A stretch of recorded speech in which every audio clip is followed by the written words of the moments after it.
70亿元倍升第1篇，奖励1，极品美女，奖励2，传说级食府，奖励3，养殖场。哦，是自己的金手指到了吗？不对，既然是生存竞赛，要是有金手指，岂不是作弊？系统，生存系统是不是每个人都有？生存系统只有宿主拥有，是宿主作为穿越者的福利，欢迎你来到我们的世界。哦，有了这生存系统，那就等于开挂了呀。不过这第1个奖励极品美女肯定不用想吧，现阶段多一张嘴我根本养不起。第3个奖励养殖场还是那个问题，现在的我养不活他们，选择它的话有点浪费。而这第2个传说级食府，食府既可以用作工具，又可以用作武器，是现阶段最合适的选择。我选择奖励传说级食府。获得传说级食府，这是一把传说级的食府，它的存在说明了普通的物品也可以做到极致。很快，一把闪着金光的食府出现在了苏明的手中。待金光消散后，食府通体黝黑，平平无奇，看着和普通食府没多大区别。尼玛，这和普通食府没多大区别啊！罢了，后悔也没用了，先试试看效果吧。苏明握住食斧，来到一棵半人粗的枯树旁边，用力一推，6个木材还挺多的。这样的话，只要找到铁钉，用不了多久就能修复木门了。苏明想到这，再不一会儿就收集了30个木材。没记错的话，制造木刺陷阱需要30个木材，这些应该够用。苏明心念一动，打开了生存手册。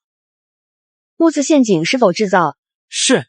一阵白光笼罩了地上的木材，30个木材消失不见，取而代之的是木材制成的陷阱。好东西啊！把这玩意埋在避难所附近，能起大作用。落到这个木刺上，不死也得残废。苏明立刻搜集木材，制作木刺，在避难所附近挖了5、6个陷阱。这一过程花费了苏明1个上午的时间。看来接下来就该是寻找食物和水了。接近20分钟的寻找，眼前出现了一座废弃的房屋，而苏明没着急进入房屋。在末世内，没有什么比安全更为重要。苏明绕着房屋转了一圈，确认了里面没危险后，小心翼翼地走进去。获得1瓶污浊的水乘1，获得1块发霉的面包乘1，获得燃烧一半的蜡烛乘1，获得蜡烛灯座乘1。收集了半天，苏明的背包已经快要装满，背包里有几百个空格，但都是锁定的状态，开启的只有15个。现在苏明的背包里只剩下2个空格。苏明看了一眼天空，天色已经有点暗了下来。算了，再收集一些铁钉就得回去了。第1天谨慎一点总没错，万一晚点碰到什么昆族的就麻烦了。苏明用了大概半个小时，终于凑够了60个铁钉，于是开始往回赶路。回到避难所，苏明做的第1件事情就是修复木门。普通木门是否制造？是。白光笼罩，腐朽不堪的木门消失不见，取而代之的是崭新的木门。虽然还只是木门，但比之前那个要好得多，最起码能挡住外面吹来的风。而做完这一切，苏明感觉四肢都要麻木。终于可以休息一会了，真累啊！苏明往床上一躺，还没开始休息，忽然屋里的温度骤然下降。废铁的第1天业务到位。70亿元费生存第2天，奖励1，极品美女，奖励2，传说级打火机，奖励3，普通猎。这么快就到第2天了。末世里求生这第1个极品美女首先得排除，而这普通猎狗万一抽到个2哈性格，那不等于个定时炸弹。我选择奖励传说级打火机，虽然只是一个打火机，但加上了传说级2个字，肯定不一般。传说级打火机，即使在恶劣的环境也能使用。传说级打火机，值得你信任。苏明从系统内取了柴，用打火机点燃后，避难所瞬间明亮起来，阵阵暖意袭来，让苏明一阵舒坦。有了这篝火，睡觉舒服多了呀。又是艰难求生的一天，时间宝贵，今天争取把附近的废弃房屋全都搜完。苏明熄灭篝火，小心翼翼地推开了木门。外面天刚刚亮，可以判断现在是早上7、8点。起得不算早，也不算晚，刚刚好。看这木刺陷阱还全都完好，昨晚应该没人进。苏明拿出地图，目标十分明确，就是搜刮附近的废弃房屋，找到有用的物资。不到半小时，苏明就来到了第2个废弃的房屋。和之前一样，小心翼翼的搜，连搜了4个房屋，收获的都是一些不值钱的东西。忽然，一阵奇怪的声音骤然响起，听着像是某种动物的叫声。苏明眼眸一凝，瞬间握紧了石斧，强压下内心的紧张与恐惧，一步一步的靠了过去。而映入眼帘的是一只比狗还大的兔子，脏乱的毛发，猩红的眼睛，以及标志性的长耳。这牙齿，这体型，要不是长得跟兔子一样，说是猛兽，我都信啊。还好他踩到了捕兽夹，不然今天就麻烦了。苏明往前迈了一步，想仔细观察一下，但一接近，巨型兔子就停了，一双猩红的眼睛死死地盯着苏明，还发出充满紧张意味的嘶嘶声。这兔子很危险，得想个办法弄死它。木矛是否制造？是。苏明握紧木矛，用力刺向巨型兔子，连续刺了3次，兔子只受了一点皮外伤，而兔子也变得更加暴力，不断的挣扎，想要接近苏明。这样不行啊，10根木矛也不一定能杀死他，太浪费时间和体力了。苏明陷入了沉思。对啊，我有传说级打火机啊，烧死他，虽然会损失一些皮毛，但肉和骨头都能保留，这就够了。苏明说干就干，取出了10个木板，堆在巨型兔子的四周，用点燃的木板引燃其他木板，顺着绿火光冲天。仅仅片刻，巨型兔子就在惨叫中化为烤肉。这传说级打火机点的火好像更旺，就像是木板上浇了汽油一样，不愧是传说级的打火机。竟然有15块肉，这一天3顿也够我吃5天的了呀。苏明把肉和骨头收进背包，没在这里过多的停留，收集了废弃房屋里的物资后，就踏上了返程的路。天都黑了，还好有这地图，没地图的话也没法卡着点回来。苏明关上木门，用打火机点燃篝，然后又取出烤熟的肉，用骨头制成的骨刀切割成一小份一小份，坐在床板上，一边喝着干净的水，一边吃着香味扑鼻的烤肉。第2天就能喝到干净的水，吃上干净的肉，已经很不容易。苏明一边享受着美味的烤肉，一边打开了交流界面。谁知道发霉的面包能不能吃？我已经饿了2天，再不吃东西就要饿死了。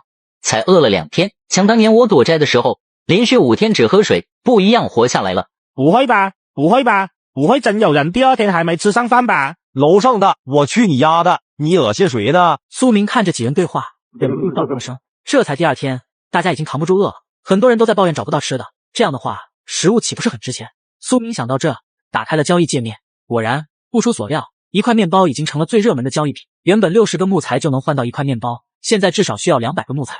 突然，交易界面一条消息引起了苏明的注意。避难所扩建蓝图，即为珍稀置换食物，价格私了。蓝图发来看看。普通级避难所扩建蓝图，使用后，避难所空间增加5平方米。5平方米，说多不多，说少不少，但是等到以后物资逐渐多起来，5平方米的空间就太小了。什么价格？4块面包。我没有面包，但有烤肉。你的扩建蓝图显然不够匹配，还有其他可以交易的吗？我还有一把普通级的 HK45 半自动手枪，但没有子弹，再加一块烤肉，给你了。没有子弹的手枪，行，成交。下一秒，背包里的2块烤肉消失不见，取而代之的是避难所扩建蓝图和 HK45 手枪。HK45 手枪，一把普通的半自动手枪，只能应付人类和小型异兽。HK45 手枪虽然威力不大，但对付一些小型异兽够用了。而这避难所扩建蓝图，是否使用普通级避难所扩建蓝图？是。白光渐渐消散，房屋内面积整整扩大了1倍。虽然还是只有10平方米，但比之前宽敞多了。陆明露出满意的笑容，又打开了求生手册，又制作了一个箱子。普通箱子可以存储50格物品。50格？可以啊，先把用不到的东西放进去。很快，苏明的背包就腾出了空间，除了骨刀、烤肉、传说级打火机，只剩下一些基础资源。做完了一切，苏明躺到了床上，刚躺下，熟悉的系统提示音响起：71人贵升第3天。奖励1，物品升级卡；奖励2，普通猎狗；奖励3，养殖场。后2样是之前出现过的，这普通猎狗直接 pass， 而养殖场得等稳定下来再选择，不然牲畜要是饿死了就太浪费了。我选择奖励1，物品升级卡。获得物品升级卡，使用后指定物品的品质提升1级，传说、特殊、唯一品质除外。可以提升物品品质。废土上无论是物品还是建筑，全都分为5个品质。分别是粗糙、普通、精良、史诗、传说。我现在只有一把普通级的手枪，用在他身上只能提升到精良级，有点浪费，先留着吧，等以后有了史诗级的物品再用。苏明收起物品升级卡，随着梦乡的进入，苏明闭上了眼睛。苏明一早起来做的第一件事情就是规划今天的行动。附近的废弃房屋都已经搜索完了，接下来可以到更远的地方看看，最好是能找到一处干净的水源，这样的话未来养殖、种地、生产都更容易。资源的话，先不着急开采，我有传说级石斧、木材、石材，很容易就能获得。苏明理清思绪后，就开始正式行动。很快，苏明就来到了10公里外，背包里的地图随之发生了变化。原先迷雾笼罩的位置，迷雾渐渐散去，露出附近的资源和建筑。是废墟，终于找到了。听他们说，废墟里面有药店，希望能找到，还有弹壳、火药、鼓风机、熔炉、图纸之类。苏明一脸激动，缓缓地靠了过去。废墟里面各种房屋连在一起，道路上随处可见各种小型的异兽。苏明不敢惊动他们，小心翼翼地绕行。确认屋里没有危险后，苏明直接窗户翻到了。获得1块面包乘1，获得铁管乘2，获得棉被成衣，获得弹壳成10，获得火药成11。弹壳、火药，没记错的话，弹壳和火药能合成子弹，那这样我的手枪马上就能用了呀！苏明激动地打开了物品合成表，找到子弹，然而子弹一栏则是锁定状态。哎，一激动差点忘了，子弹必须要有图纸才能合成，不知道有没有人卖子弹的合成图纸。苏明忙不迭地打开交易界面，找了半天也没找到子弹的图纸。没人卖的话，不知道能不能收到。苏明心念一动，第一次在求生手册上发布了信息，收购1张子弹合成图纸，价格私聊。现在估计还有3、4个小时才会天黑，来一趟不容易，得争取多搜刮点物资才行。苏明怀着激动的心，很快走向下一个房屋。获得青菜种子成10，获得辣椒种子成10，获得小麦种子成10。我这是搜到了农场主家了，这么多种子，只可惜这里的土地因为辐射不能种植作物，等以后找到改善土壤的办法，现在先不管它。苏明收好种子，继续前往下一个房屋。获得布料成5，获得普通级背包扩充蓝图成1，获得摩托车合成图纸成1。普通级背包扩充蓝图，使用后背包扩充30格。摩托车合成图纸，使用后解锁摩托车合成方式。一下子2张图纸，我这是欧皇附体了呀！这背包扩充蓝图是个好东西，现在背包储存格不够，刚好可以派上用场。普通级背包扩充蓝图是否使用？是。苏明背包一下子多出了50格。废墟虽然危险，但好东西多，才一会就搜到这么多种，还有2张图纸。看来以后想要搜索物资，还是得到废墟来了。时间过得很快，转眼间2个小时过去。随着夜幕降临，苏明看着自己淘到的物品，满意的转身离开了这里。回到避难所，苏明先是把今天收获的物资整理了一下，挑出暂时用不到的放进木箱。做完了一切，苏明打开了求生手册。刚刚遇见了一头黑熊，比卡车还大，吓死我了。这算什么？我附近有一只变异蝙蝠，挂在树上，跟特么吸血鬼一样，看一眼能吓个半死。还好那只蝙蝠不吃肉，不然我早就没了。你们说这废土上有没有正常的动物啊？不知道啊，应该有吧，但是我没见过。看来相比前2天，第3天从容聊天的人多了一些。由此可见，有一部分人已经逐渐适应了废土的生活。相比愤怒抱怨，显然现在没什么比活下去更重要。忽然一道消息弹了出来，这么快就有人问价了。1块面包。图纸稀缺没错，但弹壳、火药也稀缺，枪械更稀缺。有图纸没原料，有原料没枪械，你要图纸又有什么用？不谈以后，就说现在，1块面包换你的图纸，你绝对不亏。而对方看见这些话，陷入了沉默。好，成交。获得子弹合成图纸成1，使用后解锁子弹合成方式。能合成子弹了，合成。获得45口径子弹成10。苏明取出 HK45 手枪，装上子弹，装模作样的瞄准了几下。一共10个弹壳，有了手枪也算是能自保了。虽然只有10发子弹，但只要不招惹大型异兽，应该够用。苏明把玩了一会手枪，把它收回了背包，然后用打火机点燃篝火，取出烤肉放在上面，一边加热一边撒盐，烤肉滋滋的声响，瞬间浓郁的肉香弥漫整个避难所，真香啊！有盐，有肉，还有水，这日子真舒坦。加了盐就是不一样，好吃。如果说之前吃的烤肉是味同嚼蜡，而在烧烤架上炙烤的烤肉，简直就是人间美味。一块肉，苏明享受般吃了半个小时。不知道过了多久，很快废土的第4天如约而至。71人类生存第4天，奖励1，极品女神；奖励2，普通猎狗；奖励3，传说级水井。又来一个温柔的极品女神，试问哪个男人谁不想要呢？那我就按广大网友的需求，所以我选择奖励3，传说级水井。天天这么累，我再照顾一个极品美女，不得累死。生存初期不能有丝毫松懈，现阶段水井对我更重要。避难所附近没有湖泊，取水很难，一座水井能够极大的缓解避难所缺水的压力。获得传说级水井，井口下拥有取之不尽、用之不竭的优质淡水，每天凌晨淡水自动净化，无污染、无添加，实乃生产生活必备佳品。取之不尽，用之不竭，自动净化的水井，传说级就是强，不枉费我放弃了温柔大美女，值。睡觉。清晨，距离避难所不远的位置，苏明取出了传说级水井。传说级水井是否建造？是，骗了个。一座平平无奇的水井出现。有了这座水井，种植的水源问题就解决了。接下来是土壤了，但这里的土壤都受到了很严重的辐射，想要种植就必须净化这里的土壤。苏明犹豫了一会，决定去交易界面碰碰运气，求净化土壤的方法，价格私聊。留下信息后，苏明再次出发，目标仍是废墟里的稀有物资。苏明来到废墟，一切还和昨天一样，各种中小型异兽在建筑之间游荡，时不时的发出奇怪的吼声。获得铜管乘3，获得1块三明治乘1，获得抗生素乘1。不错，有一片抗生素，要是遇见意外，说不定能救命。苏明把抗生素放进背包，继续搜刮下一个房屋。获得1块发霉的面包乘2，获得熔炉建造蓝图乘1，获得粗糙级匕首乘1。我靠！熔炉建造蓝图，还真是想什么来什么。熔炉建造蓝图使用后可解锁熔炉建造方式。熔炉可是个好东西，可以把各种金属制品熔炼成铁锭、铜锭、银锭，是建筑的必备材料。苏明搜刮完这栋房子，从窗户跳了出来，忽然身后传来了一阵充满敌意的低吼声。苏明转身，只见不远处一头长着锋利牙齿、通体红色的猛兽正死死地盯着他。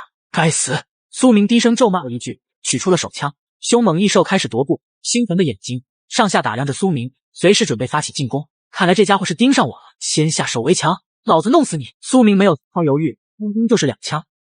凶猛异兽头部中枪，发出痛苦嘶吼，变得更加狂躁，猩红的眼睛用切猛地向苏明扑来。那你2枪都没干！苏明没有丝毫慌乱，对准他的脑袋又是3枪，第5发子弹穿透了兽的头颅，一击毙命。苏明取出传说级石斧，走到凶猛异兽的尸体旁边，开始等候。这时，四周的异兽也被这里的动静吸引过来，远远地望着苏明，眼眸闪烁。获得火熬皮乘1，获得火熬的头颅乘1，获得1块新鲜的肉乘30，获得火熬的骨头乘30，获得火熬的血乘10，获得火熬的心脏乘1。仅仅片刻，狮子般大的火熬异兽就只剩下了一滩血迹。这么多异兽盯着，看来搜是搜不下去了，先回去，过几天再来吧。苏明一手握着手枪，一手拎着火熬的头颅，大步流星往废墟外面走去，没有丝毫的畏惧。各种异兽望着苏明的背影，几次想要扑过去，可是看见那只火熬头颅，全都犹豫了。他们猜不透这个两脚兽的实力，只能放任离开。另一边，苏明走了老远才敢停下，死里逃生啊！但凡自己有一丝一毫的犹豫，现在的自己早就沦为异兽的口粮。还好赌赢了，而这一次也算是给我提了醒，不管什么时候都不能放松警惕，应该先观察外面的环境，确认安全后再离开。苏明把火熬的头颅收进背包，继续赶路。苏明回到避难所，取出刚洗好的棉衣，放在篝火上烘烤，整理了这几天的收获。随后，苏明打开了生存手册。你们知道吗？异兽的血可以强化人的身体，真的假的？千真万确，今早我还用了呢。没想到异兽的血还可以有这效果。苏明看着背包里用瓶子装好的火熬的血，眼眸闪烁。如果那个人所说如实，那么自己这几瓶火熬的血价值不菲啊！苏明想到这，一脸憨笑，再次打开了交流界面。哪位大哥能给我点吃的？我可以跟你睡，不，只要给我口吃的，让我做什么都行。这都第4天了，还有网络乞丐呢。你前几天是怎么活下来的？简直跟那个36D 一样。我就是36D，我说的都是真的，只要给我吃的，让我做什么都行。1块面包，我告诉你，我的位置骗人嘎全家。你是36D，你还没死呢。我前天遇见了个大哥，他答应带我一起，但是昨天他遇见异兽，我36D 说到这，戛然而止。有人看到，立刻明白，问道：你一个人逃跑，把他扔在那了，对吗？我不是故意的，那只异兽这么大，就算我留下来，也救不了他。哎，谁摊上了你这个家伙，简直是倒了8辈子血霉了。楼上的，你说的我都不同意了。废土世界本就是那样，不逃跑，难道留下来给异兽吃吗？苏明见到这一幕，摇了摇头。像36D 这样的人，竟然还真能找到冤大头。有些人就算到死，也挡不住一个色字啊！发来看吧。普通级土壤净化装置使用后，1平方公里范围内的土壤得到净化，可以进行初步种植。1平方公里，这不小了呀！你想要什么？3块烤肉。你知道3块烤肉意味着什么吗？这是碰上对手了呀！一个不缺吃喝的人，没理由卖掉土壤净化装置这么好的东西，说明他拥有不止一个。那我可以给你水，不是只给你1瓶干净的水，而是大量的水，足够你灌溉田地的水。对方听见这话，陷入了沉默。我给你供3个月，因为你很有能力，我喜欢跟你这样的人交朋友。最重要的是，我相信你以后还能获得更多的珍稀物，到时候你如果想要交易，希望可以优先考虑我。苏明看见这短短的1个字，嘴角勾起了笑容。合作愉快。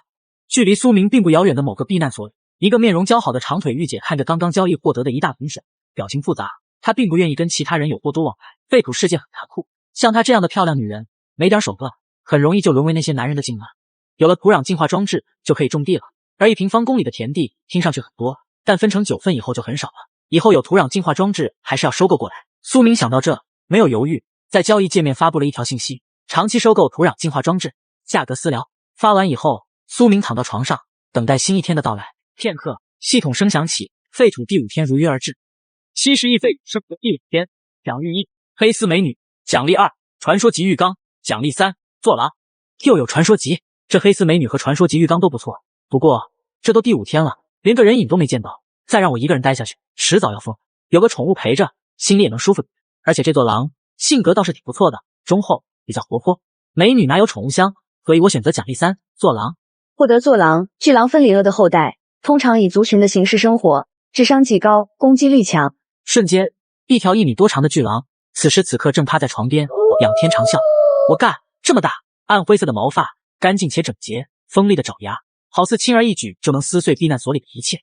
坐狼似乎看出了苏明的强装镇定，第一时间并没有选择上前，而是翻转身体，露出了自己的肚皮。这肚皮是狼最脆弱的地方，主动露出肚皮，代表着臣服。看来坐狼是在告诉自己，我是他的主人。苏明见到这一幕，强压下内心的恐惧，凑上前抚摸坐狼的肚皮。下一秒，坐狼猛地翻过身，扑到了方明的身上，伸出舌头，疯狂地舔他。没一会，苏明的脸上就满是坐狼的口水。滚！瞬间，坐狼委屈巴巴地趴在了地上。我知道你是想跟我玩，但是你力气太大了，我扛不住啊。等我找到强化身体的办法，再陪你玩。坐狼听见这话，猛地抬头看向苏明，又开始舔他的脸。这家伙，既然你这么喜欢舔人，就叫你舔狗吧。苏明话音刚落，坐狼就发出了一阵兴奋的长啸，显然他很满意自己的名字。好了，明天还要收集物资，早点休息吧。苏明随即从背包里取出一床新被子，盖在舔狗身上。晚安，舔狗。翌日清晨，苏明来到避难所外面，开始寻找适合开垦的土地。开垦的土地距离避难所太远，照顾作物比较麻烦；距离太近，太过显眼，容易招惹是非。水源也是一个问题，不能离水源太远。苏明思索一番，最终把开垦的土地定在了水井的正北方。就这了，这四周都是枯树，建造大棚的时候容易采集木材。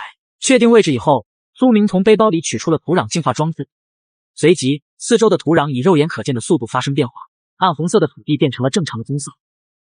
接下来就是犁地了。苏明很快用木材和石块制造了一把石锄，握着石锄开始松。从早上一直忙到中午，苏明才勉强松了1/3的。真累啊，舔狗，等我把木犁造出来了，我教你怎么犁地。舔狗闻言一愣，随即猛地冲了出去，宛若猎豹一般，速度极快。不就是让你干点活，至于吗？让干活就跑，这还忠厚？忠厚个屁啊！苏明抱怨中，一道熟悉的身影再次出现，宛若猎豹一般，势如疾风。这是异兽。苏明忙不迭地取出匕首，开始解剖捕猎到的异兽。获得完整的灰鼠皮1，获得灰鼠血3，获得1块新鲜的肉3，获得灰鼠的骨头5。这才第1天就知道自食其力了，可以啊，舔狗。舔狗听见苏明的夸赞，昂首挺胸，仰天长啸。从此以后，我再也不是一个人了。现在还剩下半天的时间，不能全用在开垦上，还得去废墟转转，看看能不能找到好东西。舔狗，等会到了废墟，不要乱跑，就跟着我，遇见情况先提醒我，不要贸然行动，明白吗？看着苏明比划的动作，舔狗点了点头。一人一狼来到废墟，在经历了昨天的火熬事件，苏明比之前更加谨慎，警惕地观察着四周，而舔狗则在一旁放风。获得蛋壳3，获得草药抗生素1，获得1瓶秋菊茶1，获得铁针1。铁针，没想到第一个房子就搜出了铁针。制造熔炉需要4个组件，现在鼓风机有了，铁针有了，就差干锅和模具了。获得铁门建造蓝图1，获得神秘藏宝图1，获得空白的纸3，获得普通级皮革1。铁门建造蓝图还行。苏明满意的看着背包里的蓝图，继续走向了下一个房子，轻车熟路的来到了卧室，一个柜子一个柜子的搜刮，前面2个房子都有好东西，不知道这个房子有没有。竟然什么都没有。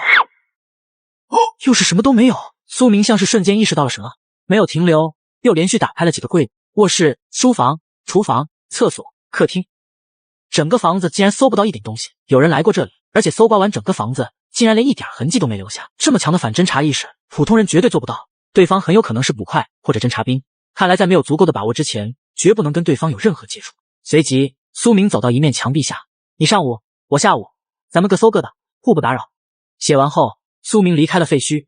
与此同时，某个房子的阁楼内，长腿御姐夏一雪，一双明亮的美眸，此时此刻正紧紧盯着他们的背。才第5天就收服了一只强大的异兽，跟这样的家伙做邻居，还真是让人不安。而且这么大摇大摆的离开，说明他有恃无恐。这个家伙果然可怕。夏一雪在苏明离开后，小心翼翼地走下楼，随即看见了那面墙上的自己。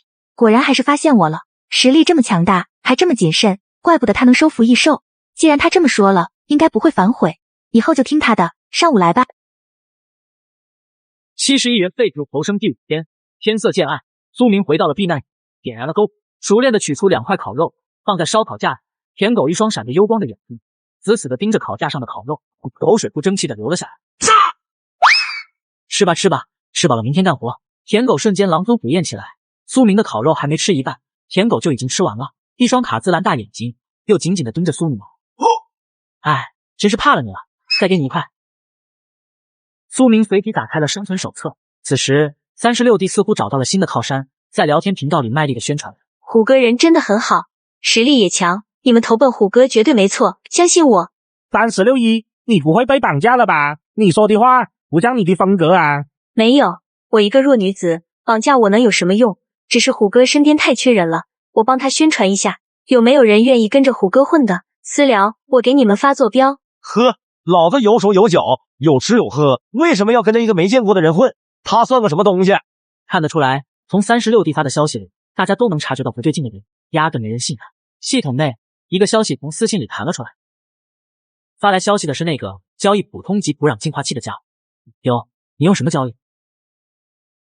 干锅、模具、补脂、蓝图、补氧净化器，还有特殊物都可以。不远处的某个避难所里，夏一雪看见这句话，嘴角抽动了一下。干锅能换多少种子？番茄种子、南瓜种子10粒。太少了。你可以不换。这家伙说话真是气人，如果不是搜刮废墟的时候遇见了那个人，自己也不至于着急开垦。希望那个人能遵守约定，留给自己上午的时间吧。行，成交。干锅交易种子成功，获得番茄种子城市，获得南瓜种子城市。这边苏明随即又在交易界面淘了2件宝贝，获得炼药台建造蓝图，使用后解锁炼药台建造方式，获得模具，建造熔炉所需要的材料。怪不得10块面包就卖了，竟然需要这么多材料。熔炉是否制造？加上这模具，熔炉的必备材料终于聚齐了。是，这就是熔炉吗？苏明上下打量了熔炉一眼，脸上满是好奇，从背包里取出2根铁管，扔到了熔炉里面。先试一试吧，也不知道能不能成。片刻后，只听见熔炉发出一声闷声，耳旁传来手册的电子合成音。成功了！接下来只要多收集一些铁制品，就能熔炼出更多的铁锭，木门也能升级成铁门了。就在苏明激动中，耳旁传来熟悉的生存第6天，奖励1，极品女优；奖励2，传说级浴缸；奖励3，普通级土壤净化器。这都已经第6天了，这么快？浴缸能带来的帮助很小，但是不管怎样，都是传说级的物品，肯定不一般。土壤净化器作用很大，但还只是粗糙级的土壤净化器，意义不是很大。而这女优我不感兴趣，我选择奖励2，传说级浴缸。获得传说级浴缸，顶级的享受，只有顶级的生存者才配拥有。这浴缸看着和普通的浴缸也没什么区别啊，难道只是体积大了一点，方便2个人洗澡吗？苏明此刻很想烧一桶热水放进浴缸，看看它能有什么变化，但苏明克制住打水的冲动，躺回了床上。劳累了一天，他已经疲惫不堪。第2天清晨，苏明推开了避难所的木门，一个踉跄，差点跪下，揉着自己的小腿和肩膀。这酸爽，昨天松了一天的土，身体都虚了，不行，今天得休息1天，以现在的身体状态，压根干不了。苏明随即提了一个木桶，往水井走去。好不容易休息1天，不能浪费了这个机会，辛苦了5天，也该享受享受。这传说级水井里打上来的水清澈见底，没有丝毫的杂质，果然牛。我来！随着时间的流逝，苏明全身上下好似有一股暖流涌动，滋养着他的身体，5脏6腑都得到了净化。难道传说级浴缸的作用就是缓解疲惫？要真是这样的话，老子赚了呀！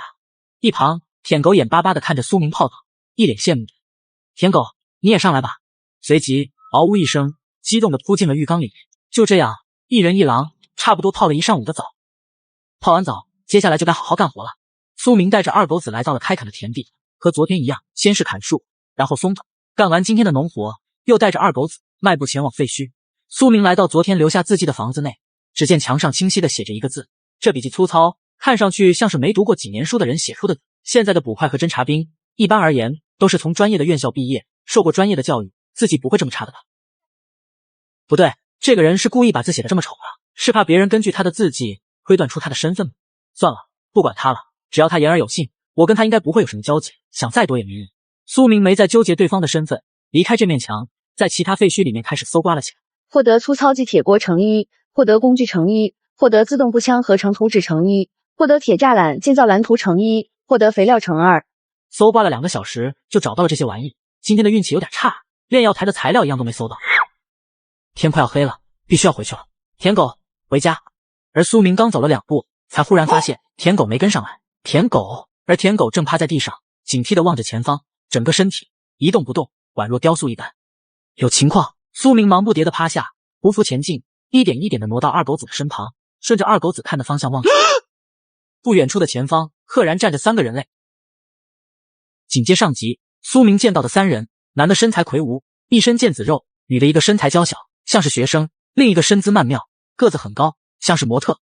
生存手册上提到过，废土世界有原住民，如果这3个家伙真是原住民的话，那自己也算是第一个碰见原住民的人了。苏明琢磨中，那个模特般的女人好似察觉到了什么，转头看向了苏明的方向，恰巧2人的目光在半空中交汇，对视了起来。我靠，被发现了！苏明猛地一跳，忙不迭地取出了手枪，握在手里。然而女人却没有任何反应，眼神冷漠中夹杂着一些不屑。我他妈竟然被无视了！不管怎么说，老子也是人类啊！苏明随即见到3人凑到了一起，张了张嘴，交谈了几句。另外2个人也看向了苏明，也都是只看了一眼，就离开了目光，眼神无比的冷漠。我擦，又被无视了！这原住民都这么傲慢的吗？算了，被无视也好，最起码不会有什么危险。突然间，一声吼叫，废墟中间不知道什么时候出现了一只狮子，体型足足有一头大象这么大，还长着3个头，每一个头都张着血盆大口，利齿清晰可见。3个头同时发出震慑人心的咆哮，声音瞬间响彻天地。这么大的狮子，别说是手枪，就算是4雷特也未必能杀死啊！舔狗，快跑！苏明反应极快，拽住二狗子的尾巴，还没起身，身后忽然就传来了一声巨响。什么情况？面前这一幕，苏明再次怔住，一男一女腾空跃起，形成合围之势，把3头巨狮困在了原地。他们是要捕猎巨狮？苏明眼眸中满是震撼，弱小的人类怎么能在不借助武器的情况下捕猎比一头大象还大的狮子？3头巨狮4肢同时发育，猛地扑向男人。身后的女人再次腾空，整个人如同一只轻巧的燕子，匕首已插进巨狮的背上。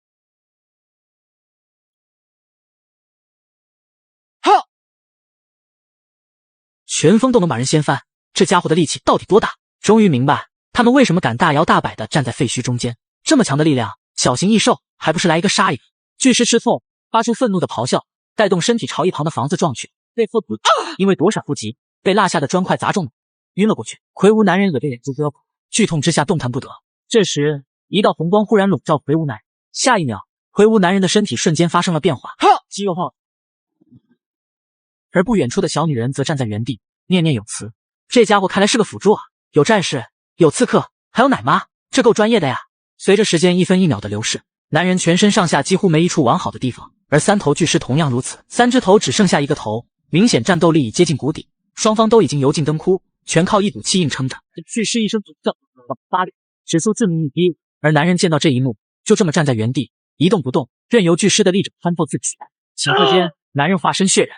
就在此时，震惊的一幕发生，男人趁着巨狮探头的间隙，使出自己最后的力气，一拳砸在了巨狮的眼睛上。大地恢复平静，巨狮虽然赢下了最后的胜利，但付出的代价无比惨痛。即便他能活下来，也活不了多久。失去了眼睛的他，也会因为找不到食物而死亡。如此强大的存在，毁灭只在眨眼间。废墟世界果然残酷。苏明看着天空，眉头紧皱。天色已经暗淡下来，现在回去怕是已经晚了。走到一半，气温就得降下来，到时候必须要生火取暖。在废土的黑夜里生火就是找死，留下来借着巨狮的余威，说不定还能活。苏明沉思片刻后，最终决定留下来，小心翼翼地绕过巨狮，用收集的材料制作了一个篝。片刻后，黑夜降临，气温瞬间降到了0度，还是有点冷。没想到第一次在晚上离开避难所，竟然是因为看热闹。房子外面一片寂静，苏明知道因为巨狮在这里，其他异兽不敢接近。要是巨狮不在，此时的废墟早已经都是异兽的嚎叫声了。看来赌对了呀！突然间，屋子外面忽然一声巨响，苏明下意识地取出了手枪，紧紧攥着。怎么听着有点像是重物砸在地上的声音？难道？苏明小心翼翼来到窗户边，不出他所料，巨狮倒地了。而倒在地上的巨狮旁边流着满是红黄色的液体。这家伙看来是挺不过今晚吧？自己要不要送他一程？如果不出手，以巨尸顽强的生命力，极有可能撑到天亮。天亮以后，麻烦就多了。苏明犹豫当中，最终做出了决定，送他一程，提前杀死巨尸，就可以有整整1个晚上的时间解剖巨尸。即便天亮以后立刻离开，也能有不少收获。天狗，你去放风，遇见情况立刻告诉我，明白吗？田狗闻言，二话没说就离开了房子，在废墟的边缘巡逻起来。另一边，苏明来到了巨尸的面前。不得不说，3头巨尸的威慑力确实强大，即便他已经奄奄一息，站在他的面前，还是感到有点发怵。再见！一声开，子弹径直穿透巨尸的最后一个脑袋，强大的3头巨尸彻底死亡。苏明并没有着急解剖，而是在废墟间搜寻了起来。他需要确认那2个女人有没有死。我可不希望解剖到一半，一把匕首出现在自己喉咙上。片刻后，苏明找到了第1个女人。不知道这些原住民和人类有什么区别。苏明仔细地观察了一下，包括体型、身材、相貌，都和人类没什么区别，都是2条胳膊、2条腿，怎么他就能跳这么高？苏明感叹了一声，伸手便放在了女人的脖子上，没脉搏，看来是嘎了。苏明又再次起身，来到那个辅助小萝莉身旁。这脉搏的跳动很明显，这个妹子看来还活着。苏明呼吸一滞，一个麻烦摆在了他的面前，是杀了他，当做一切都没发生过，还是置之不理，任由他自生自灭。这个气温，用不了多久，活人也能冻成死人。看着这张精致的小脸，苏明叹了口气，从背包里取出了一床棉被，盖在了他的身上。说到底，他还只是一个半大的孩子，我也不是什么圣人，让我嘎掉一个跟自己无冤无仇的孩子，我实在下不了手。看他一时半会还醒不过来，快点收集物资，快点离开，应该不会有什么问题。苏明转身离开，开始解剖3头巨尸。苏明专注的解剖的同时，没注意到的是，在他身后的不远处，棉被下长长的睫毛颤动了2下，一双水汪汪的大眼睛缓缓睁开。上集说到，苏明全神贯注的在解剖巨兽，全然不知小萝莉已然醒来。我这是在哪儿？我这是被绑架了，手脚也被人绑了起来。就在此时，外面传出一阵悉悉索索的声音，有人在割肉，一下都没停。难道是3头巨尸？只有这样的大型异兽才有这么多的肉，外面那人敢这么明目张胆的收割3头巨尸，看来林姐和刘叔已经遭遇不测了。这边苏明背包里的血肉不断的增加，获得1块新鲜的肉成石，获得3头巨尸的血液成石，获得3头巨尸的骨头成1，获得狂狮之心成1。苏明从头到尾没有休息1刻钟，一晚上下来，背包里足足装满了500块肉。就这500块肉，不夸张的说，现在我就是废土上最富有的生存者，没有之一。旭日东升，天渐渐亮了起来。苏明扔掉手里的补刀，满意的从地上爬了起来。舔狗，回家。等等，那个小萝莉还躺着呢，这要是把她忘了，用不了多久，异兽就得把她生吞活剥了。喂，醒了没？醒了就动一下。不行，要是落在他的手上，自己一定会被折磨死的，倒不如咬舌自尽，还能少受一些痛苦。我给你旁边放了把补刀，能割断绳子，你动作快一点，或许还能活命。话音落下，脚步声越来越小，到最后逐渐消失。这是什么意思？他放过我了？难道首领说的是错的？营地外面还有好人？随即，赵一抬眸看向前方，眼前的景象让赵一脸上露出不可置信的表情。这是3头巨尸，骨架之间无比干净，一点肉都没剩下，简直比刘叔他们还绝。估计秃鹫见了都得流泪。对了，刘叔和林姐。赵一想起，忙不迭地朝四周找去，仅仅片刻，赵一就找到了魁梧男人和高挑女人的尸体。刘叔，林姐，对不起，依依没用，不能带你们回去了。赵一一边哽咽，一边开始挖坑掩埋尸体。刘叔，林姐，我走了，你们在下面要照顾好自己。不对，营地在哪儿？我压根不认识回去的路。以前刘叔和林姐在我都没考虑过认路的问题，而现在我怎么回去？不管了，看看能不能找到熟悉的路吧。另一边，苏明回到避难所，系统的声音响起：生存第7天，奖励1，精良级避难所扩建蓝图；奖励2，力量强化药剂；奖励3，普通级土壤净化器。难得呀，这3个奖励全都是自己想要的。现在这个空间太小了，放完浴缸连落脚的地方都没。药剂和净化器虽然有用，但在交易界面也能找到，没扩建蓝图那么少见。我选择奖励1，扩建蓝图。获得精良级避难所扩建蓝图，使用后避难所空间增加100平方米。100平方米，粗糙级的只能增加5平方，精良级的竟然能增加100平方，足足是粗糙级的20倍啊！一阵耀眼的白光笼罩整个避难所，白光散去，原先拥挤的小地窟，摇身一变成了大平层。现在别说一张大床，就是10张也放得下，总算有点家的样子了。苏明随即架起3堆篝火，开始了烤肉。打开生存手册，一道消息忽然弹了出来：救我！是交易土壤净化器的家伙。怎么救？有人追杀我，我需要武器。对方几个人？3个，有枪。要是1个人我还能借，但是3个人的话，而且我也就只剩下3颗子弹。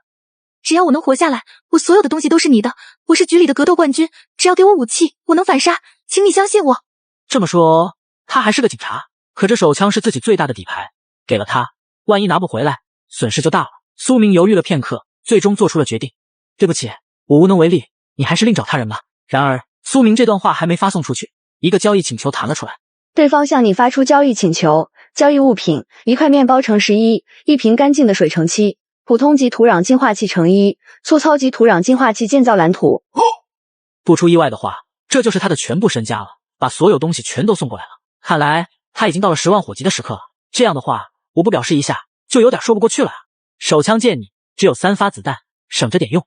话音落下，背包里手枪和子弹消失不见，取而代之的是几十样东西，各类图纸、蓝图7、8张，还有各种物品。就算手枪拿不回来，能换到这些东西也算值了呀。此时此刻，废墟里，长腿御姐夏一雪被3个男人追杀，小腿也被子弹击中，正躲在某栋房子的阁楼里。小妞，快点出来，别让爷找你，不然等爷找到你，可有你好受的。小妞，我看见你了，快点出来，让爷好好疼疼你。在夏一雪发出交易请求后，时间1分1秒流逝，眼见还是没有回应。如果还不愿意帮我，我也不能被别人折磨死。渐渐的，夏一雪已经绝望，做好了殊死一搏的准备。对方向你发起交易请求 ，HK45半自动手枪乘1，45口径子弹乘3。手枪借你，只有3发子弹，省着点用。3个人，3发子弹足够了。紧接上集，在夏一雪借到手枪后，一个精瘦的男人握着长矛，一边喊话，一边朝着阁楼靠近。小妞，别躲了，爷都看见你了。下一秒，地面上的血迹引起了男人的注意。看来那女人就在这阁楼里面了。精瘦男人随即握紧手里的长矛，看着敞开的木门，大力来了！快开！嘿嘿嘿，小妞，爷找到你了。男人举目四顾，除了废弃的木箱，房内空无一物。怎么不在这？然而就这一愣神的功夫，忽然一把匕首插进了胸。男人刚想要喊话，还没开口，一口鲜血猛喷了出来。另外2个同伙猛地回头，看向声音传来的方向。不好！2人快速靠近，来到门口举枪就。是玻璃瓶，完了！不出他们所料，女人此时此刻正站在他们身后，手里拿着一把精致的手枪。2发子弹入魂，皆是正中眉心。这一次真是死里逃生，要不是那个家伙把手枪借给了自己，自己这一次必死无疑了。夏一雪后怕过后，陷入了沉思。废土这样危机四伏的地方，你再警惕，也难免会遇上很多危险。再加上自己这张完美的脸，第一次觉得一副好看的皮囊也是一种罪过。忽然间，屋子外传来了一阵异兽的憋吐声。废墟里的异兽回来了，血液的气味会吸引异兽。夏一雪想到这，打开了生存手册。枪是借来的，多借一会也得和债主说一声。还活着吗？看到这条消息，夏一雪心里涌过一道暖流。不管对方是不是关心自己的手枪，但总归还有一个人在乎自己的死活。还活着，还好，手枪还在，那就好。还剩下1发子弹，等我回到避难所，手枪和子弹原物奉还。还剩下1发子弹，他只用了2发子弹就杀了3个人，不愧是警察出身，强啊！陆明想了想，又看了看背包，随即点击了交易。交易物品：1块面包乘4，1瓶干净的水乘10，普通级铁铲乘1。这些物资自己留着也没什么用，倒不如先借给他吧。这些东西借给你，5天之后还我。看到苏明发出的交易请求，夏一雪整个人都怔住，能感受到他是真心想让自己活下来。一个只交易了2次的陌生人，能做到这一步有多么的不容易，而且现在找一个可以信赖的合作伙伴，比登天还要难。夏一雪想到这，眸光闪烁。废土世界，一个人生存太难。还好吧，没觉得有什么难的。那是你还没遇见其他坏人。谁告诉你我没遇见过其他人的？有什么就直说吧，再借你点东西也不是不行，但要收利息。哼，这家伙脑子里面除了物资就没点其他东西了吗？我的意思是，我想跟你一起，2个人生存总比1个人强。避难所里，苏明看到这条消息，顿时傻眼。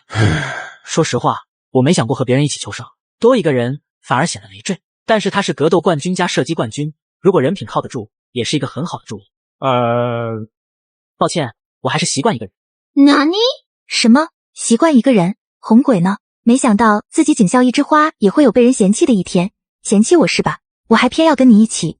人类是群居动物，抱团取暖是大势所趋。我知道你能力很强，一个人也能生活得很好，但这只是暂时的。等废土上出现大规模的人类势力，像你这样的独行侠，很难再有生存的空间。抱歉，你是个好人，但我只想一个人安静的生活。该死的家伙！可能你对我有一些误解，我姓夏，今年24岁，警察学校毕业2年，曾经多次获得局里的格斗冠军、射击冠军荣誉称号，身高172，体重115，面容姣好，性别女。另一边，苏明正在忙着熔炼铁锭，随即看见夏意雪发的自我介绍，身高172，体重115，面容姣好。切，跟我有什么关系？我又不是 gay。我操！性别女，竟然是个女人！不，女人的话就更不行了。红颜祸水，要是长得好看，不知道会给自己惹多少麻烦。什么叫面容姣好？要是10分制的话，你给自己打几分？哼，果然男人都是下半身思考的动物。我给自己打10分。没毕业前我就是警校的校花，毕业后更是有无数人争着抢着献殷勤。抱歉，咱俩不合适。10分都不合适，这家伙到底是什么意思？如果你是5分，咱俩还有可能；6分勉强也能接受，但是10分的话，对不起，我只能说咱俩不合适。这段话如同一刺中夏意雪的心脏，一时间夏意雪气的呼吸都停滞了。滚！夏意雪关上了生存手册，自顾自地生着闷气。合作不成，仁义在，骂人干什么？这人的脾气还真是怪。随即，苏明打开了交易界面，长期收购各种珍稀物，包括但不限于各种图纸、蓝图、药剂、价格私聊，收购烧杯、酒精灯、蒸发米，长期加工铁矿石，出售铁锭，药的私聊。再拥有大量的烤肉，一时半会也吃不完，倒不如换成图纸，收购烧杯啥的这些物品。消息发送出去，没一会苏明就收到了加工铁矿石的订单。接到订单，开始干活。10块铁矿石，我抽成1块，不算多，也不算少。苏明随即把收到的铁矿石全都扔到了熔炉里。熔炼铁矿石需要6个小时，这样我去争取把剩下的方地开垦完，明天开始建造灶。苏明握着锄头，卖力的干活，田狗则趴在一旁，警惕的打量着四周。忽然，不远处的几道黑影引起了田狗的注意。怎么了？苏明顺着田狗的目光望去，不远处几道人影正在接近。此时，几道人影也发现了苏明，停在了原地。兄弟，别紧张，我们只是路。警戒上级，在外锄地的苏明看到快速接近的3人，猛地一惊。别紧张，我们就是路过而已，没有恶意的。我给你们2分钟的时间，马上离开这里。好啊！对方随便应付了一声，便迈步走向苏明。苏明也紧盯着他们，同时打开了生存手册。手枪还我，有急用。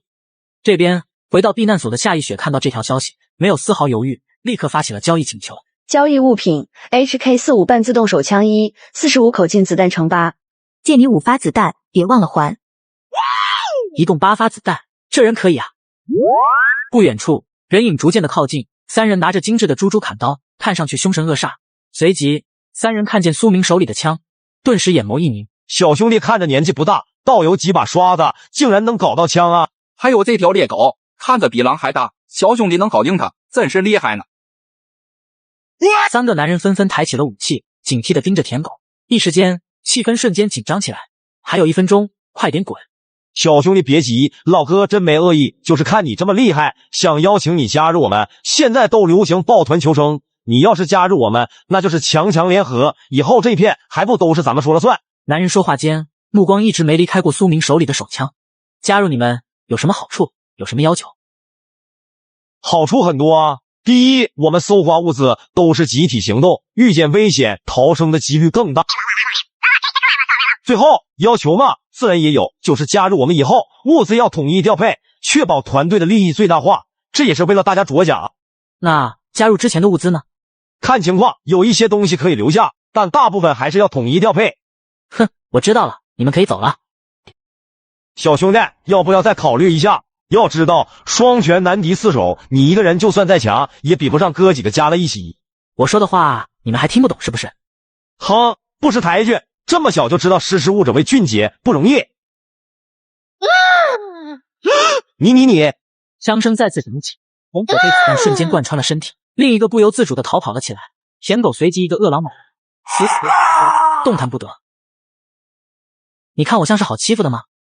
大哥，你不像好招惹的，我也是被胁迫的，求求你放了我吧。苏明摇了摇头，掏出香蕉对准他的脑门就是一顿滋水。这5个家伙敢对自己动手，就是看中了自己一个人看起来好欺负，以后类似的麻烦只会多不会少，看来还是得组建自己的势力啊。想到这，苏明随即打开了身份手册。你在哪？我去接你。什么意思？不过在此之前，有几点我需要跟你说清楚。第一，合作以后大本营得用我的避难所。这家伙是答应跟自己合作了吗？等等，我还没同意呢，怎么就商量大本营的事了？这家伙难道要我跟他睡一张床不成？我会给你隔出一个房间，不经允许，我不会进你的房间。同样，你也不准进我的房间。还隔出一个房间？你避难所多大？100平方米，咱们2个住，足够了。100平方米？自己还在住5平方米的地库，他已经住上100平方米的大平层了，人比人，气死人啊！第二，咱俩搜刮到的物资由我统一分配，有利于避难所建设的将会用于建设避难所，剩下的不出意外，咱俩平分。凭什么是你分配？第一，我实力比你强；第二，我能更妥善的处理物资。夏一雪看到这条消息，不服气的撇了撇嘴。这家伙说的没错，他的实力的确比自己更强一点。第三，在家里咱们可以有分歧，但在外面或者面对外人，不能互相拆台，除非是10万火急的事情，否则都要一致对外。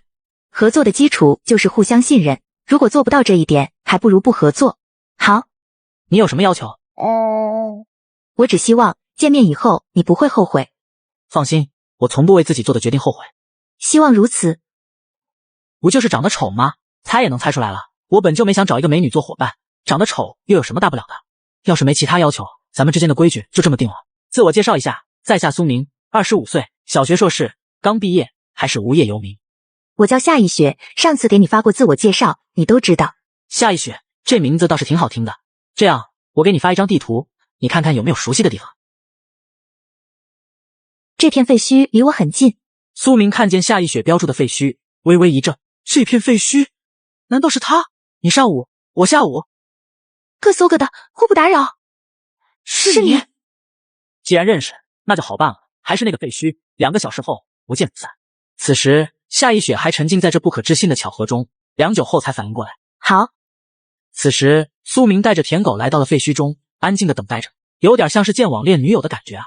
紧张中又带着一点忐忑，不知道这个给自己打10分的家伙到底长什么模样，最好不要太丑，3、4分就差不多了，这样也不会招惹麻烦。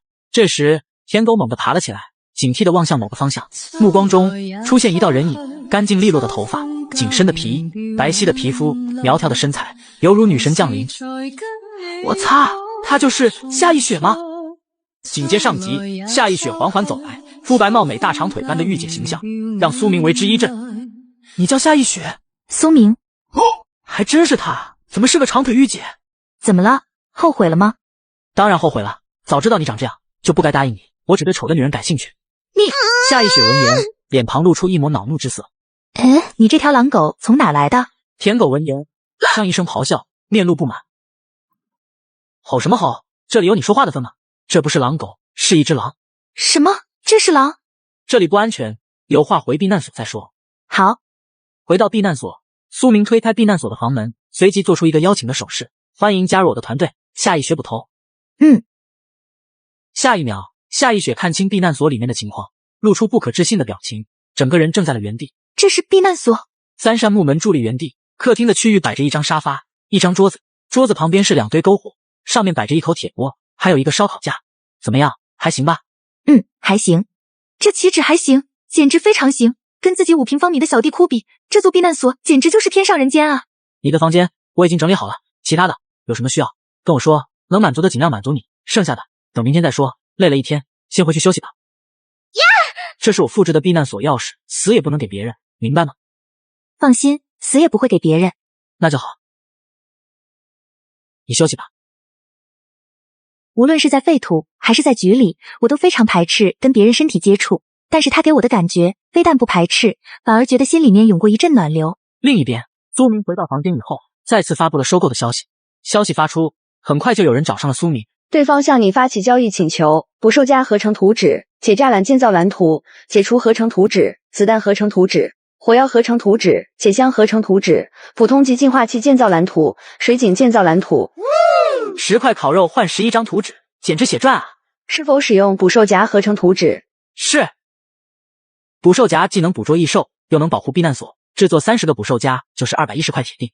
但是这铁锭也不够用啊，看来还是得找到铁矿。明天上午开垦，下午出去逛逛，希望能找到铁矿吧。苏明随即从背包里取出了2块烤肉，放在烤架上，炙热的篝火激发出烤肉的香气，瞬间一股肉香弥漫开来。而隔壁房间内，夏意雪则小心翼翼地把一半面包掰成一小块一小块，用热水冲开。用水泡面包，面包不至于太硬，吃下去饱腹感也更强。下一秒，一股诱人的香气忽然从隔壁传来。这是烤肉，自己还在啃硬面包，苏明那家伙竟然已经吃上了烤肉，可恶啊！肉香在房间里弥漫，夏意雪猛地把头蒙在被子里面，努力克制自己，不去想烤肉的事情。舒服。生存第8天，奖励1，养殖场附赠3种牲畜，公母各1只；奖励2，力量强化药剂；奖励3，普通级土壤净化器。养殖场是个好东西，但这片鬼地方杂草都少，想要饲养牲畜压根不可能。净化器这玩意现在就免了。我选择奖励2，力量强化药剂。获得力量强化药剂，使用后力量翻倍。力量翻倍，这样的话，等自己力量强大起来再用，岂不是很赚啊？第2天清晨，苏明推开房门就看见长腿狱警正坐在沙发上，捧着一个木碗，吃着什么东西，一双好看的眸子此时此刻布满了血丝。吃什么呢？没什么。你昨晚没睡吗？你是不是怕我进你房间啊？夏意雪听见这话，抬眸瞥了苏明一眼，没有说话。哼，果然如此。放心，我不是你想的那种人，你以后尽管睡，除非有要紧的事，我不会找你。实在不放心，就上把锁，我不介意。这家伙是真傻还是装傻？你在隔壁烤肉，让我怎么睡啊？别说了。这女人还真是奇怪，难不成她是那个来了？苏明想到这，从系统内取出了一块干净的棉布。干净的，没用过。什么意思？女人嘛，1个月总有那么几天，能理解。苏明，你到底想干什么？我这是关心你啊，这也有错吗？你这叫关心？你分明是侮辱。昨晚我都要睡着了，你突然在屋里面烤肉，搞得我一晚上睡不着。今早又拿个棉布，说什么女人总有几天，你不就是看不起我，觉得我不配跟你一起吗？东西还我，我现在就走。什么鬼啊？不是，我烤肉跟你有什么关系啊？你烤肉这么香，我怎么睡？而且你早不烤肉，晚不烤肉，偏偏等我来才烤肉，这不是故意的吗？你在说什么屁话？我1天3顿烤肉，什么叫偏偏等你来才烤肉？1天3顿烤肉，怎么可能？怎么不可能？算了，让你见见世面。苏明打开系统，瞬间桌子上堆满了烤肉。夏意雪看着堆积如山的烤肉，脸上露出不可置信的表情。现在相信了吧？我压根没想羞辱你，是你自己想多了。这么多的烤肉，难道废墟里的那头大型异兽是你杀的？紧接上集，苏明掏出的一堆烤肉，把夏意雪震惊的好一会才缓过神来。难道废墟里的3头巨兽是你搭的？只有那3头巨兽才有这么多的肉？算是吧。虽然不是靠自己一个人杀掉的，但也有自己的一点功劳。这么强大的异兽他都能斩杀，我能知道你是怎么杀了他的吗？不能，你还没回答我，你吃的什么呢？面包泡了热水。这么小的碗，看来最多只能装半块面包。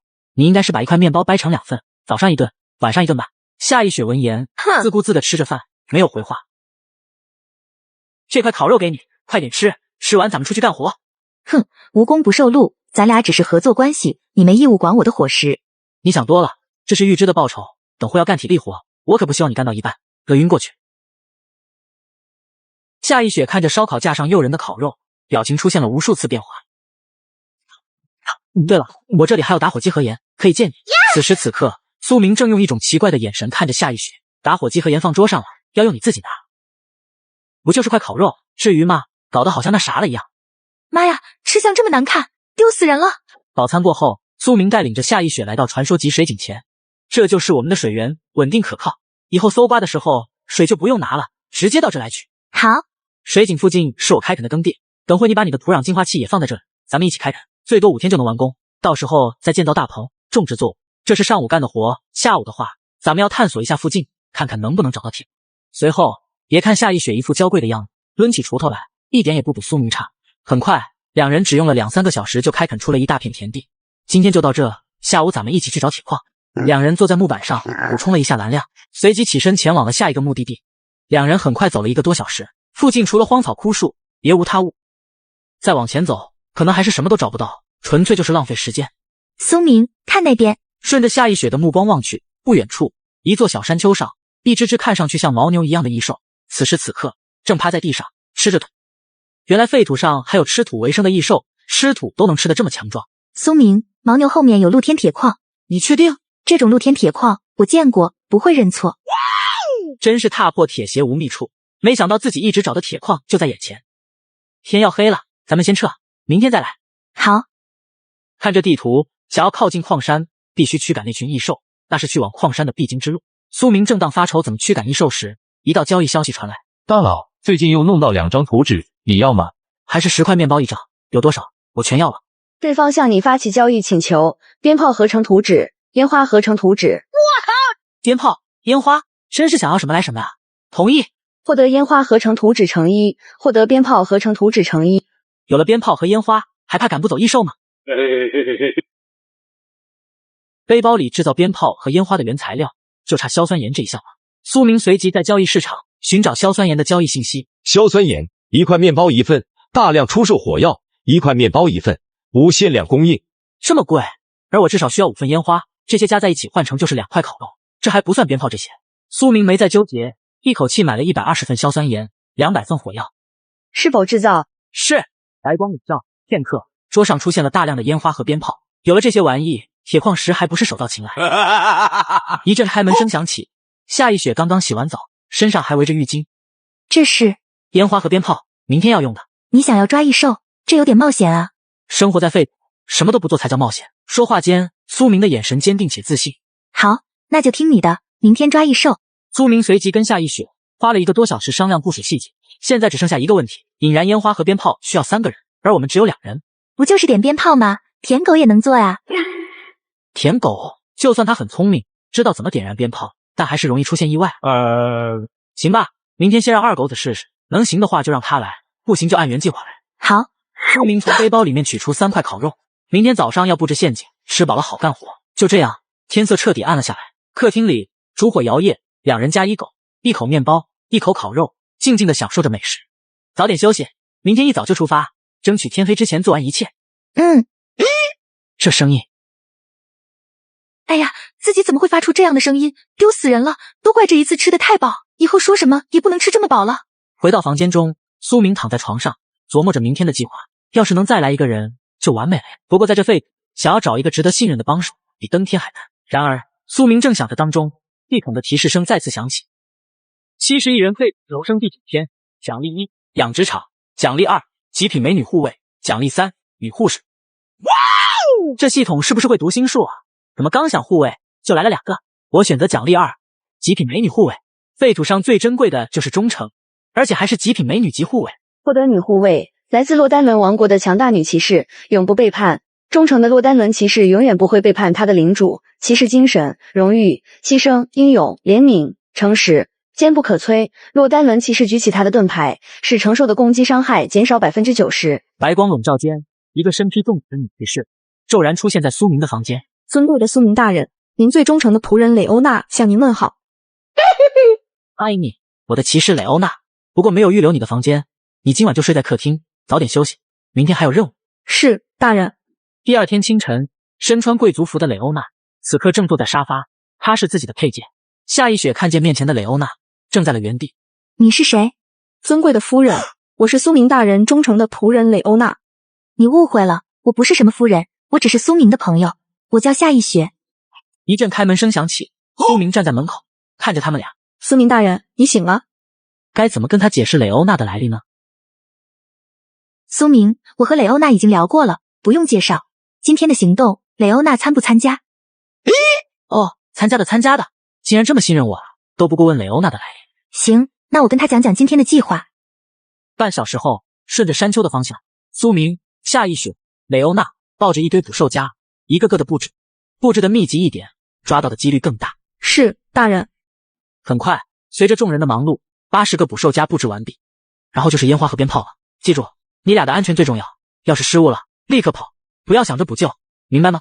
目标是露天铁矿，捕捉异兽只是顺手为之，抓到了锦上添花，抓不到也无所谓。是，大人。众人抵达预定的地点，苏明掏出打火机，点燃引线，一道道绚烂的烟雾冲天而起。躲在两侧的夏一雪和蕾欧娜见到这一幕，没有丝毫犹豫，也点燃了鞭炮。一时间，3面都有鞭炮声响起，异兽惊动，所有的异兽都开始一边一边叫往同一个方向后，不多时，就有异兽踩到兽子，直接跪在了地上，悲惨的哀嚎声响彻天空，场面无比混乱。成了！站在陷阱前，苏明看着倒在地上的异兽，嘴角的笑容遮掩不住开来。没想到能抓到4只，要是有公有母，咱们就赚大了。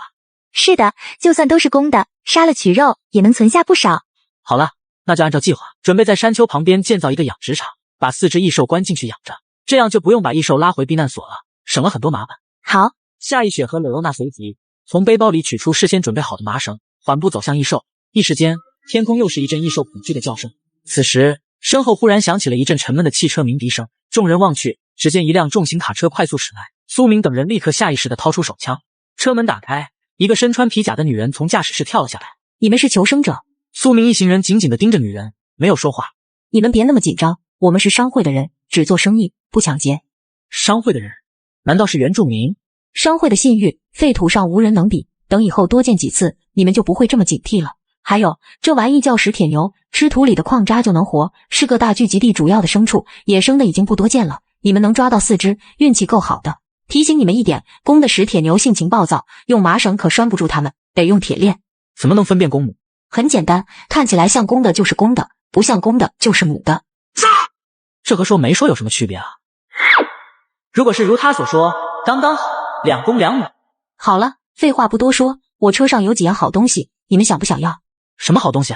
你能用得上的不多，就4样：1瓶敏捷药剂，1把自制的步枪，1套手持电钻，还有1辆山地摩托车。哇，4样都是好东西，怎么交易？跟你们生存者交易，不是看我们要什么，而是看你们有什么。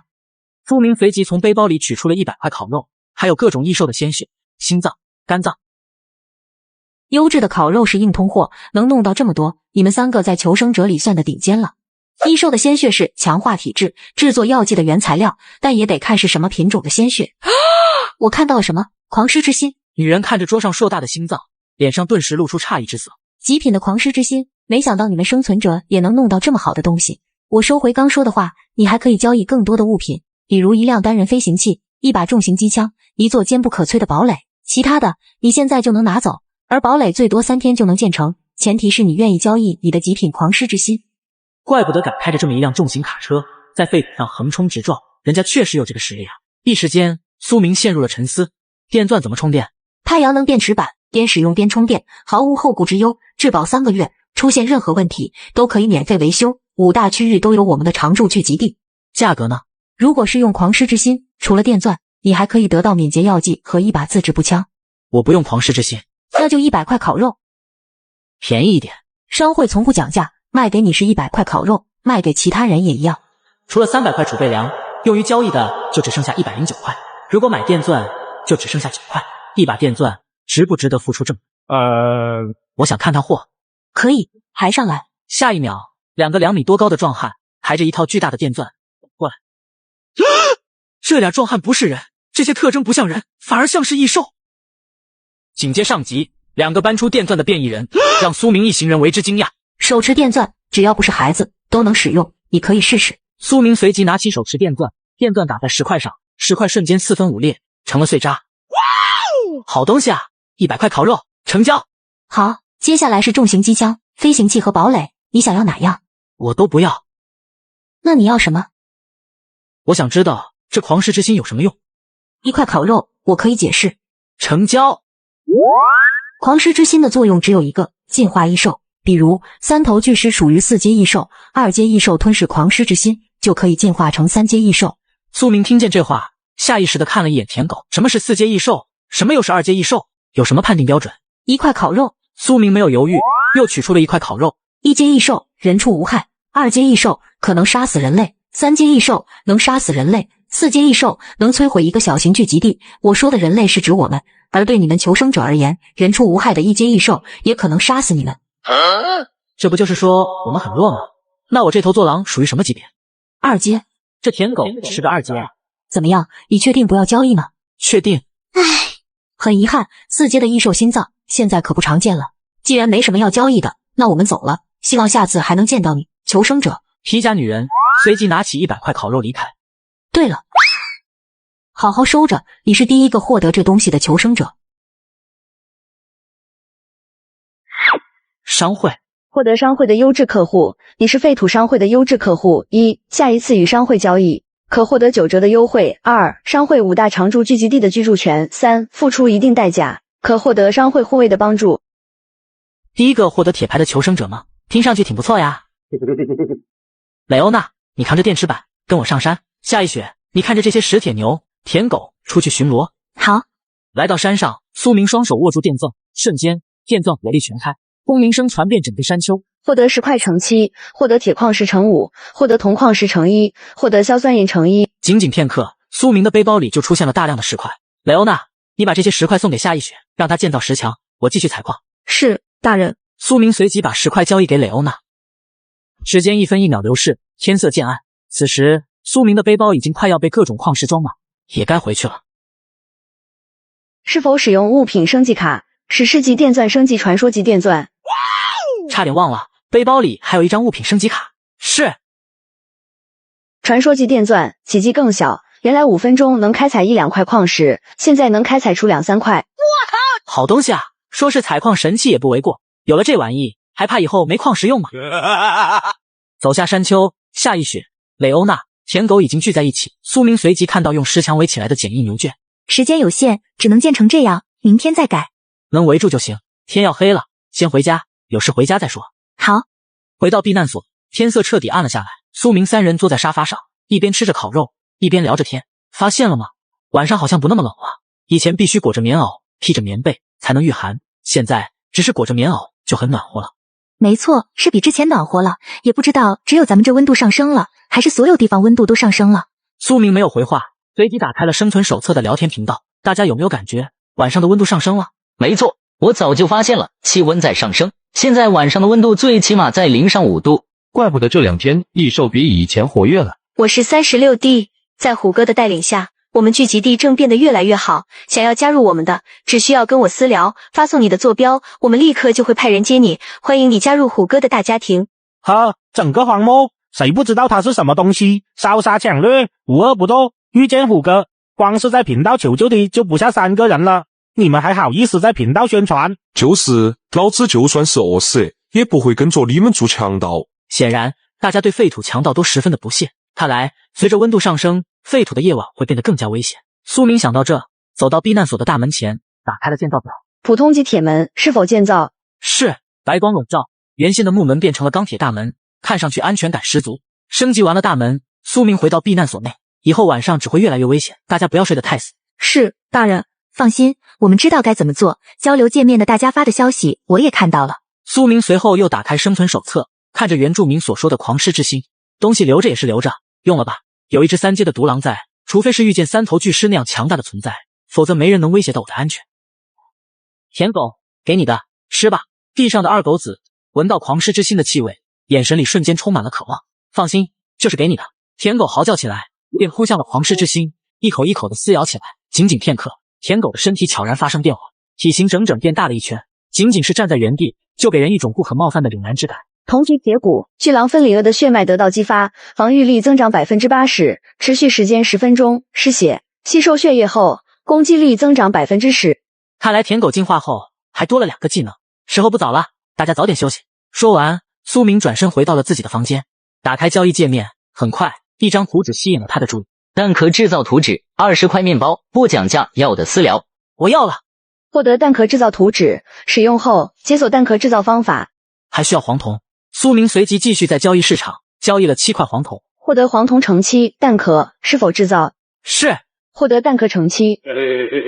终于实现子弹自由了，掌握了制造子弹的方法，起码有了对抗废土掠夺者的资本了。苏明心满意足地躺回床上，下一秒，系统的提示音响起。71人废求生第10篇，奖励1，养殖场；奖励2，普通级避难所扩建蓝图；奖励3，异兽鉴赏手册。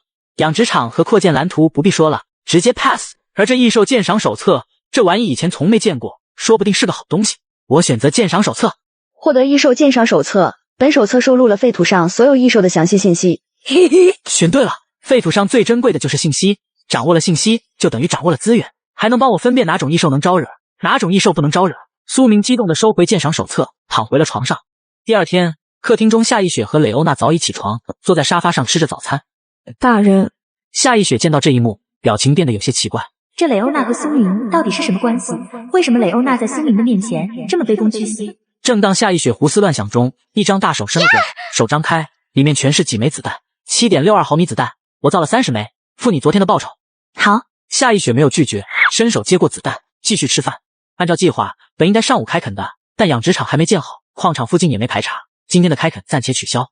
吃完早餐，苏明随即带着众人直奔矿场。山丘下，一座用石墙围起来的养殖场显得十分显眼，把石墙拆了，建成更大的，里面围上铁栅栏。但我还没解锁铁栅栏的建造方式啊！差点忘了，跟铁有关的建筑只有自己解锁了。那你去采矿，养殖场我来建。好。苏明随即把传说级电钻给夏一雪。这个怎么跟昨天的不一样？我有物品升级卡，升级了。物品升级卡，竟然还有这种东西，这苏明到底藏着多少底牌？采矿的时候专心一点，安全不用你管，有舔狗子在。夏一雪随即拿着电钻朝山上走去，而苏明则站在原地，看着面前的石墙犯了难。一直都是建墙，拆墙还是头一次，这怎么下手啊？大人可是要拆墙？你可有办法？是的，大人。一道白光忽然笼罩蕾欧娜的全身，蕾欧娜身上的贵族服消失不见，取而代之的是钢铁重甲。你这是要硬拆啊？对的，大人。这么一面石墙，凭人力能拆得掉吗？那你就试试看吧，别伤到自己。蕾欧娜举起盾牌，义无反顾地发起了冲锋。只听见一声巨响，石墙轰然倒塌，就连4头石铁牛都瞪大了双眼，满是不可置信。这蕾欧娜竟然这么硬，干得好，蕾欧娜！能为大人效劳是我的荣幸。石墙倒塌，苏明随即重新收集石块，建造4面更宽的石墙。为了防止有肉食性异兽接近，苏明还取出了3头巨狮的一个头颅，插在地上，用作警告。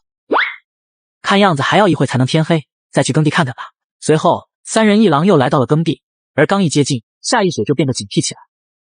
这地方有东西来过。苏明闻言停下脚步，而夏一雪则观察地上若隐若现的脚印。是异兽，还不止一种，有几只是昨晚来的，有几只是今早来的。果然比以前活跃了。放在以前，异兽很少会离开废墟，来这么荒芜的地方。看这脚印，都是小型异兽。咱们今晚弄嘎几只，挨了打，他们才能知道这地方不是他们能来的。好，做出决定后，3人回到避难所休息了一会。天色渐暗，苏明拿着手枪，重新回到了耕地。咱们3个各自负责一个方向，集中注意力，不要走神。好。时间1分1秒的流逝，四周还是没有出现异兽的任何动静。难道是二狗子的气息吓跑了他们？进化后的二狗子属于3阶异兽，有他在，其他异兽不敢接近，倒也正常。舔狗，你先回避难所。随着舔狗跑回避难所，很快，苏明的前方出现一阵悉悉索索的声响。来了！苏明脑海中的异兽鉴赏手册声随之响起。长牙猪，2阶异兽，性情暴躁，以肉为食，公的体型较大，母的体型较小，攻击方式以冲撞为主，皮糙肉厚，防御力极强，弱点是双眼。没想到这猪看上去平平无奇，竟然还是2阶异兽。如果弱点是双眼的话，以夏一雪的枪法应该没问题。看见那头长牙猪了吗？打他的眼睛！一声枪响，凄惨的哀嚎，长牙猪重重地砸在了地上，死了。就这，看来这异兽鉴赏手册还真是好用啊。然而还没高兴一会，鉴赏手册声再次响起。绝地獾，1阶异兽，性格谨慎，以肉为食，攻击方式为爪牙，擅长绝地，灵活度高，弱点是防御力低。又来一只！不远处一个凸起的小土丘正在缓慢地靠近，朝那地方开枪。那里什么都没有，开枪岂不是浪费子弹？听我的，没错。枪声响起，小型异兽猛地跳了起来，急速逃窜。夏一雪眼疾手快，又开了一枪，异兽应声倒地。你怎么知道那里藏着异兽的？凭直觉。夏一雪诧异地看着苏明，眼见苏明不愿多说，也没再追问。此时此刻，天已经彻底黑了下来，气温也降到了最低点。今晚就到这吧，布置一下陷阱，咱们明晚再来。看这情况，不太可能会有异兽再来了。苏明拿出40个捕兽夹，分给夏一雪和蕾欧娜，让他们在避难所附近布置陷阱，自己则又取出一个3头巨狮的头颅，插在了耕地的中间。再过2天就能播种了。废土上的种子和普通种子区别很大，像是辣椒正常的生长周期在4个月左右，而在废土上只需要1个星期就可以，不出意外，7天后就能吃到辣椒了。就在苏明激动中，不远处传来一声异兽的咆哮。紧接上集，就在苏明一阵激动时，不远处传来一声异兽的咆哮。短面熊，3阶异兽，性情狂躁，杂食，公的体型较小，母的体型较大，攻击力强，防御力高，暂无明显弱点。攻击力强，防御力高，还没明显弱点，这么大。不远处，一个3米多高的庞然大物带着雷霆之势狂奔而来。夏意雪眼疾手快，对准巨熊的眼睛就是一枪，子弹击中，只留下一个小小的血洞。巨熊瞬间激怒，咆哮着扑向苏明，锋利的毫不留情地拍向苏明。坚不可摧。蕾欧娜技能触发，巨熊这一掌被蕾欧娜硬扛了下。夏意雪抓住剑气，再次连开3枪，2枪击中肩膀，1枪击中眼睛。片刻，巨熊恢复理智，再次扑向苏明。蕾欧娜仍旧义无反顾地等在苏明的面前。随着一声长啸，舔狗而起，越过蕾欧娜，直接咬住巨熊的手臂。苏明夏意雪连忙4、5发子弹同时射出，子弹击中巨熊的手臂，溅起一阵血花，3米多高的巨熊轰然倒下。真尼玛吓人啊！如果没有蕾欧娜，夏意雪舔狗子自己早就变成巨熊的盘中餐了。先解剖巨熊，能带走的都带走，剩下的明天再来收拾。是，大人。蕾欧娜夏意雪取出匕首，开始解剖。获得一块新鲜的肉乘17，获得短面熊的血液乘2，获得短面熊的骨头乘5。苏明3人捣鼓了2、3个小时，才取走所有的血肉。大家辛苦了，早点休息，有什么事明天再说。众人各自回房。苏明刚躺下，系统的提示音响起：生存第11天，奖励1，极品女仆；奖励2，御剑术；奖励3，安全门。御剑术，御剑术不是仙侠世界里的玩意吗？怎么会出现在这里？我选择奖励2。获得御剑术，传说中的技能，可以隔空操纵物品，修炼到最高境界，可搬山填海。是否学习？是。话音落下，御剑术消失不见。御剑术，隔空操纵1000克以下的物品，持续半分钟，冷却时间4小时。1000克以下还只能持续半分钟，好像也没想的那么强，还以为学会了御剑术就能上天入地，无所不能呢。昨天猎杀异兽的兽益，咱们分一下，把血肉分成3等份。你们3个各一份，剩下的一些心脏、肝脏之类的玩意就放在我这里，用于建设避难所，有意见吗？夏意雪没有犹豫，立刻说道：就这样吧，我没意见。3人随即合计，一共得到了132块肉、21根骨头、23份血液、1份肝脏、1份短面熊之心。这些是你的，剩下的放在我这里，用的时候我会告诉你。不用，我相信你。短短的4个字，分量极重，在废土上没什么比信任更珍贵。2人的目光在半空中交汇，瞬间2人目光又很快的移开。好，那从今天开始，我准备练枪法，你教我。我教你，但对你而言，枪法不重要。你的作用是主心骨，是引领。枪法准，或许有用，但意义不大。咱们人少，多一个战力总是好的。训练需要大量的子弹，这个子弹的问题呢，怎么解决？子弹你不用担心，只要咱们的露天矿还在，就不缺子弹。苏明十分自信说道。夏意雪闻言也放下了一些顾虑。那好吧，以后我教你练枪，每天1个小时。好。而蕾欧娜，从今天开始，你也要教我练剑。话音落下，夏意雪和蕾欧娜都怔住。又练枪，又练剑，会不会太累了？大人，您的身体扛得住吗？我的身体，我自己清楚。每天抽出2个小时练习，问题不大。想要在废土生存，这样的身体素质远远不够。要是没舔狗在身边，随便一只2阶异兽都能杀了自己。随即，一整个早上，苏明都在跟着夏意雪练枪。下午，苏明又来到了耕地，是时候播种了。不过，这巨熊的血液渗入到了地里，也不知道会不会对种子产生影响。苏明犹豫片刻，也没想这么多，随即把小麦、辣椒、花椒、南瓜、番茄、黄瓜、白菜7种作物播种了下去。接下来就是等它发芽成熟了，不出意外的话，7天后就能吃上辣椒炒肉了。耕地不远处，又是3个精瘦的男人，手里拿着武器，四处张望着。你们闻到了吗？闻到什么？血腥味，很重的血腥味。你俩打起精神，咱们可能要有麻烦了。元哥，要不咱们别往前走了，撤吧。撤了以后地图怎么办？虎哥问起来怎么说？就说咱们撞见异兽，没法往前走了呗。哼，废墟都越过去了，还撞见异兽，你觉得虎哥信吗？一时间，众人眉头紧紧皱了起来。他们3人是探索队，分别把地形、物资、异兽分布记录在地图上。要是探索时间太短，或者探索地区太少，都会被虎哥惩罚。这样吧，咱们再往前走走，小心一点，遇见危险就撤，也算给虎哥一个交代。好，3人随即一点一点向前挪动。袁军拨开树木，眼前一幕让他愣住。肤白貌美，大长腿，气质还好，简直甩36D一条街。这种级别的美女竟然能活到现在，最重要的是他们身边还只有一个不那么强壮的小年轻，看上去那么不堪一击。对面就一个小年轻，咱们3个稳一点，找机会弄嘎他。剩下2个女人怎么样，干不干？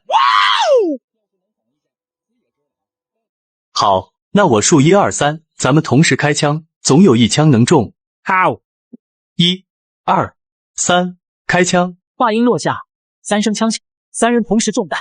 然而中弹的不是对面的一男两女，而是他们自己。3人低头一看，自己的手掌已经被子弹穿透，而对面的一男两女也已经走到自己的面前。交出物资，不嘎你们！71人废土求生第11天，紧接上集，3个酷似思聪的男人正被苏明拿着香蕉威胁道：“交出物资，不嘎你们！”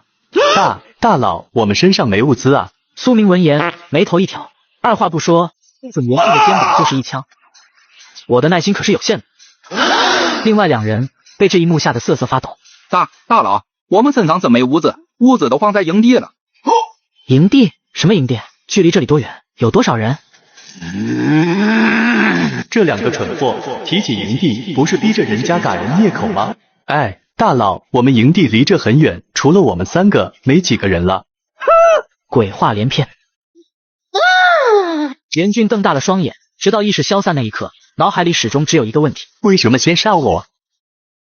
聒噪！你们2人回答我！求求你，饶了我们吧！可以，回答了我的问题，我就放你们走。真的吗？君子一言，驷马难追。回答的好，还有好东西给你们啊！华为 Mate 60，谢谢大佬。这不是给我们的吗？谁说给你们了？我是说可以教你们去左下角里。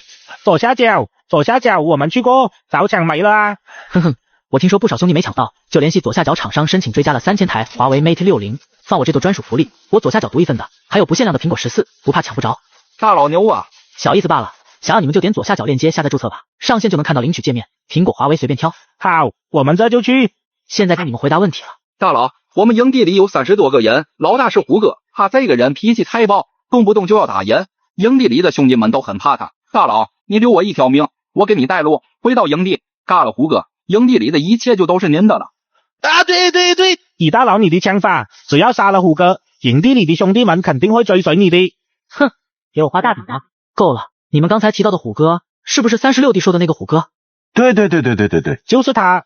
这样，没想到自己避难所附近还住着一股废土乐，这玩意就是一个定时炸弹，看来得找个机会灭了他。大佬，我们能走了吗？你们走吧，我不嘎你们。谢谢大佬，谢谢大佬。2人一脸激动，从地上爬了起来，撒开鸭子就跑。2声枪，2人应声道：“我不嘎你们，不代表其他人不嘎你们啊！”夏一雪，好枪法。哼，你为什么不嘎了他们？因为我之前答应放他们走的，而且我知道，就算我不动手，也会有人动手的。哼，无聊。切，你知道的，虎哥那伙人，标准的废土掠夺者，他们主要的物资来源就是掠夺其他求生者。他们在附近，我们一天都不得安宁，我们得找个机会灭了他们。但是他们有40多个人，我们只有3个人啊。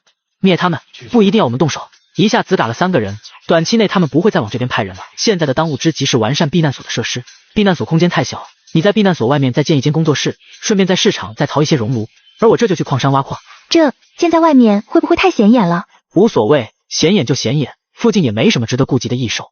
好，那就按你说的办。而蕾欧娜，你也留下，帮夏一雪把工作室建起来。但是大人，你的安全……没事，有舔狗在。走，舔狗，咱们去矿区。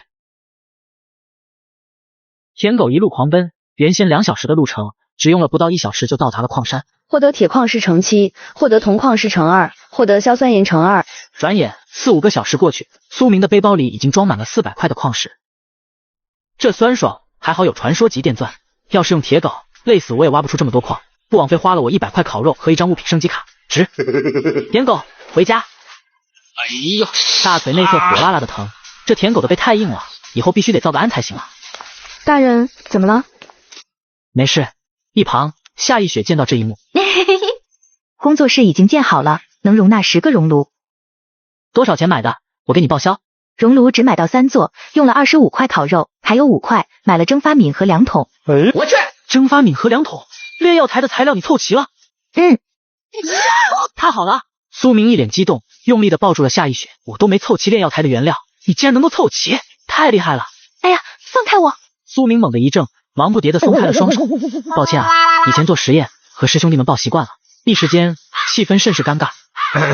有了炼药台，就可以制作药剂，药剂在交易界面可是硬通货，要是能垄断这个市场，咱们以后就发财了。而这些是今天开采的矿石，你全都熔炼了，我就先去把炼药台造出来。炼药台是否制造？是。白光笼罩，一座跟熔炉差不多大小的剑体出现在背后，这就是炼药台。先试试看能不能用。需要普通血液。苏明随即取出火鳌、短面熊、三头巨狮的血液，随即系统上面显示全是普通的血液。短面熊的血液足有23份，但问题是这兰花草是什么玩意？这东西以前从没见过啊，在交易地区都找不到啊。70亿人废土求生第11天，选手数量下降至10亿，竞赛进入第2阶段，组队界面开启，排名界面开启，商铺界面开启。11天，选手数量从70亿下降到10亿，看来废土比想象的还要残酷。而这组队界面的开启，也说明废土将会变得更加危险，选手只有抱团才能生存。苏明随即点开生存手册上多出的3个按钮，组队页面空空如也。而这排名页面又分为个人和世界，也不知道有多少人比我强。苏明怀着好奇点开个人页面，凯恩综合评分3217，劳伦斯综合评分3115，苏明综合评分3112，林婉晴综合评分3095。这第3也叫苏明？这么巧，全世界还剩下10亿人，自己排在世界第3，这是什么概念？苏明惊慌中又点开了系统中的个人页面，苏明综合评分3112，梁虎综合评分1359，赵轩峰综合评分1256，吴毅综合评分1132。3112分，世界第3，地区第1，还以为那些大势力发展的多好，没想到还比不上我，一群没用的东西。世界第3，苏明并没有感到兴奋，反而感到压力变得更重。毫不夸张地说，排名前列的肩负着可是重建人类文明的重任。苏明随即又创建了商铺，将药剂、矿石、必售材料摆了上去。发完消息，夏一雪随即走了过来。排名第3的那个苏明，是你？没错，是我。还真是他，排名世界第3，真有点超乎自己的想象了。苏明啊苏明，你到底隐藏了多少实力？你呢？你评分多少？地区排名137，世界排名3300多万。虽然是3000多万的排名，但在10亿人里，你已经算的是排名前列了。夏一雪沉默下来，一时的落差让夏一雪心里波澜四起。行了，咱俩还没组队，先把队组好。邀请夏一雪进行组队，队长苏明，队员夏一雪，队伍等级1，人数上限20人，队伍仓库500格，队长拥有队伍的一切权利。500格的仓库，这样看来这组队的作用确实是在鼓励人类抱团啊。夏一雪，你去给我打几桶水，我要泡个热水澡。你要怎么泡？话音落下，面前出现了一个不小的浴缸，传说级浴缸，在里面泡澡能够消除疲惫。等会要不要一起？夏一雪闻言脸色一变，我的意思是，我先泡，泡完以后你再泡，干嘛用这种眼神盯着我，好像我要跟你泡鸳鸯浴一样。你泡鸳鸯浴也行，但我怕你不敢。哼，再丑的女人我都见了，跟你有什么不敢的？你看这几个妹子咋样？都挺标致的，上哪认识的？就是这个爱聊，你看上面都是咱们附近的单身美女，个个肤白貌美大长腿，照片资料都是真人认证的，不用加好友就能视频聊天呐。最近新入驻了很多着急脱单的美女，女多男少，特别是25到35岁的男的很受欢迎的，链接在左下角，快去试试。那我回头下个瞅瞅去。听见这话，夏一雪俏脸气得通红，随即一旁的蕾欧娜看不下去，开口道：大人您稍后，我这就去给您打水。蕾欧娜说完，拎着木桶转身就飞速离开。你看看人家，再看看你，啥也不是。哼，懒得跟你拌嘴，我又不是你女朋友，为什么要帮你服务？很快，蕾欧娜就烧好了热水。大人，请您入浴。好。苏明脱去衣服，躺进浴缸，一股暖流瞬间涌遍全身。大人，需要按摩吗？好啊。下一秒，一双纤细的手轻轻地放在苏明的肩上，感受着肩上的力道，苏明身体上的疲惫感也一扫而空。剩下的水你也泡一会吧，累了一天，也该放松一下了。是，大人。不得不说，一阵血气上涌，苏明缓了好一会才恢复平静，随即打开了生存手册。一个名叫珍稀植物专卖店的店铺引起了苏明的注意。兰花草1块面包，我去，这么便宜？不过只有3朵。兰花草还有吗？你要多少？先来100株，以后还可能要的更多。可以，但兰花草不好找，我需要3天时间。好，你要多少定金？定金？看来这个人还挺讲究的。100株兰花草，顺手就能摘到，不用定金。好，终于可以合成药剂了。对了，炼药台还放在客厅，得去外面。大人，你这是？蕾欧娜看见苏明，俏脸瞬间变得通红。尼玛，这场面差点没忍住。这时，急促敲门声响起，门外又传来了蕾欧娜的声音。这蕾欧娜又叫我干嘛？房门推开，明媚的眼眸凝视着苏明。大人，衣服。苏明怔了一下，此时蕾欧娜的外衣还放在自己床上，快点穿上，别着凉了。这话一出，没有比这更明显的暗示，苏明脑海中瞬间一阵热血翻江倒海。哎呀，明天还有事要忙，过几天吧。好的，大人。要不是竞赛忽然进入第2阶段，今天说什么也拿下蕾欧娜了呀。苏明坐在床上，一脸郁闷。突然，一旁的舔狗好似察觉到什么，紧紧地盯着门外，发出阵阵低吼。怎么了？苏明随即来到门外，蕾欧娜和夏一雪早已站在门口，神色凝重。有异兽过来了。话音落下，避难所外面瞬间响起一阵阵异兽的嘶吼声。苏明的眉头微微皱起。他们进不来，咱们先不要轻举妄动，先休息，等明天再说。而舔狗，你今晚睡在客厅。舔狗嚎叫一声，随即起身走到了客厅。别太紧张，就几只异兽，就算闯进避难所也没什么大不了。好。众人很快各自回到了床上。苏明听着外面异兽的嘶吼声，心中的不安持续上升。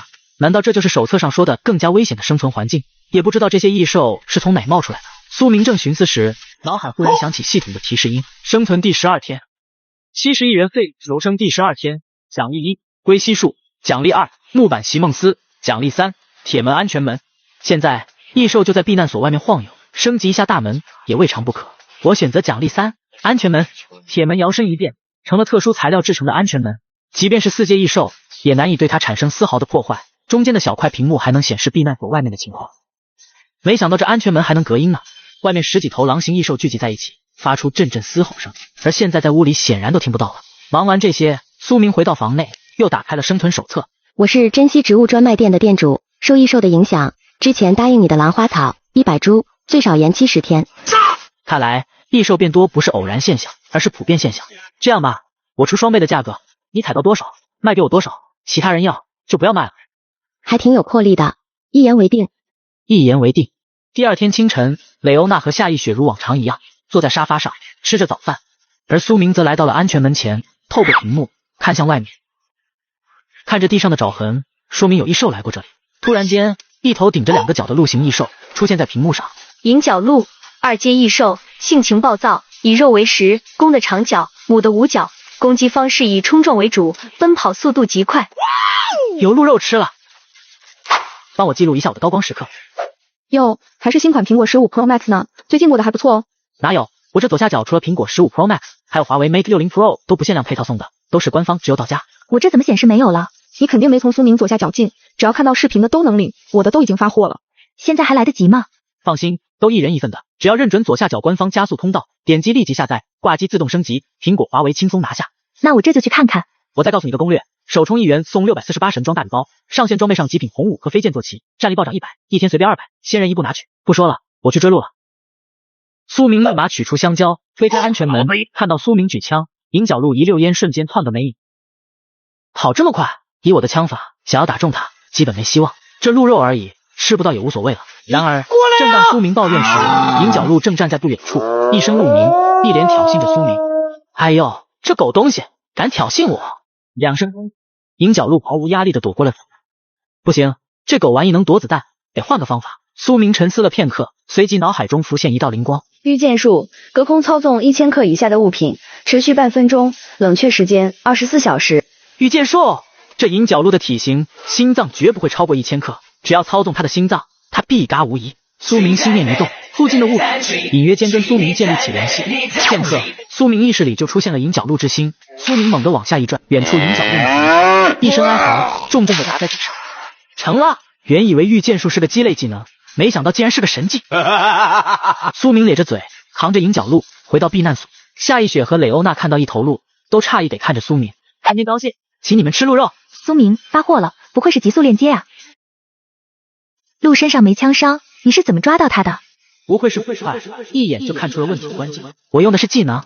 技能？苏明随即拿出系统中的御剑术。你是控制了他的心脏？聪明！夏一雪被震惊到，陷入了沉默。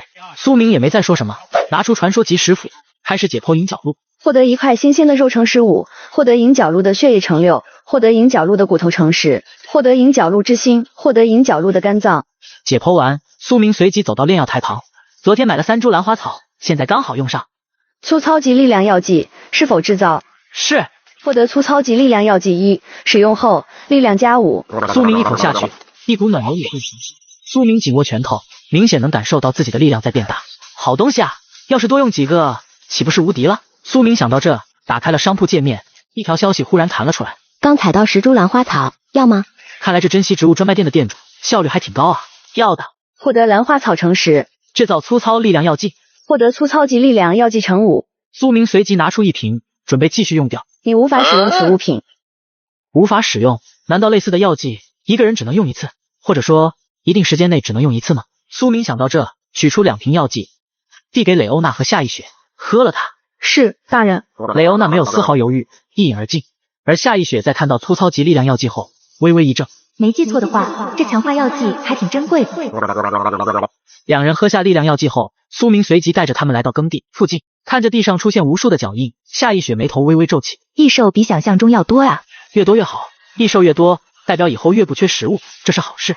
不过这耕地内有着3头巨狮的头颅，相比周围，这里的脚印少了很多，看来4阶异兽的威慑力比想象要强。苏明，你看，顺着夏一雪手指的方向望去，一小片土地内长出了成熟的辣椒。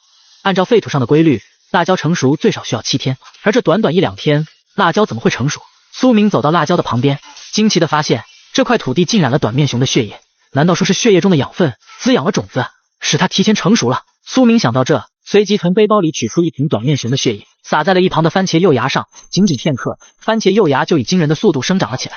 没想到异兽的血液还能催化植物，要是能制成化肥就好了。苏明收起血液，然后摘了辣椒。获得辣椒乘7，连吃了10几天的烤肉，这一次总算可以换一种吃法。苏明喜悦中，不远处忽然传来一阵嗡嗡的声音，转头看去，西边的枯树上多出了一堆的蜜蜂。蜜蜂？有蜜蜂说明就一定有蜂蜜。咱们这里没有植物，怎么会有蜜蜂？这些异兽应该只是外形像蜜蜂吧？血灵蜂，2阶异兽，性情暴躁，以血为食，产蜜，群居，以蜂王为首，攻击方式以毒刺为主。71人废求生第12天。紧接上集，一群血灵蜂围绕在东边的枯树上嗡嗡作响。这蜂群只要控制了蜂王，咱们就有蜂蜜吃了。苏明眼眸一亮，从背包里取出一根细线，走了上去。苏明，眼见苏明走向蜂群，夏一雪一脸担忧拽住了苏明的胳膊。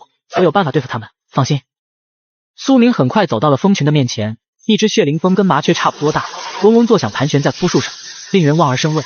御剑术，血灵蜂王，就是你了！御剑术再次发动，一只明显比其他血灵蜂更大的血灵蜂王被拽到了苏明的面前，而这一举动也激怒了血灵蜂群，一只只血灵蜂聚在苏明的周围，好似下一秒就要发起攻击。你们的王在我手上，要想他活，就乖乖听话。此言一出，蜂王在苏明手上，血灵蜂群全都不敢发起进攻。苏明攥着蜂王，很快在一棵枯树上发现了血灵蜂的蜂巢。夏一雪、蕾欧娜，过来取蜂蜜。两人看到苏明此时正被血灵蜂群团团围住，心中一咬牙，随即跟了上去。这蜜蜂竟然长得这么大，这要是被蛰一下，怕是能肿成猪头了。看你们那怂样，没事，他们不敢蛰你，放心取蜜吧。夏一雪听见这话，鼓足勇气，一枪把蜂巢打了下来。下一秒，血灵蜂变得更加愤怒，嗡嗡嗡的声音瞬间变得更。获得血灵蜂蜜乘15，血液凝成的蜂蜜是上好的炼药材料。把蜂蜜吃了，取完蜂蜜，苏明随即放开蜂王。仅仅片刻，枯树林恢复了平静。夏一雪，我去趟矿山，你在这守着，遇见异兽，该避其锋芒就避其锋芒，等我回来。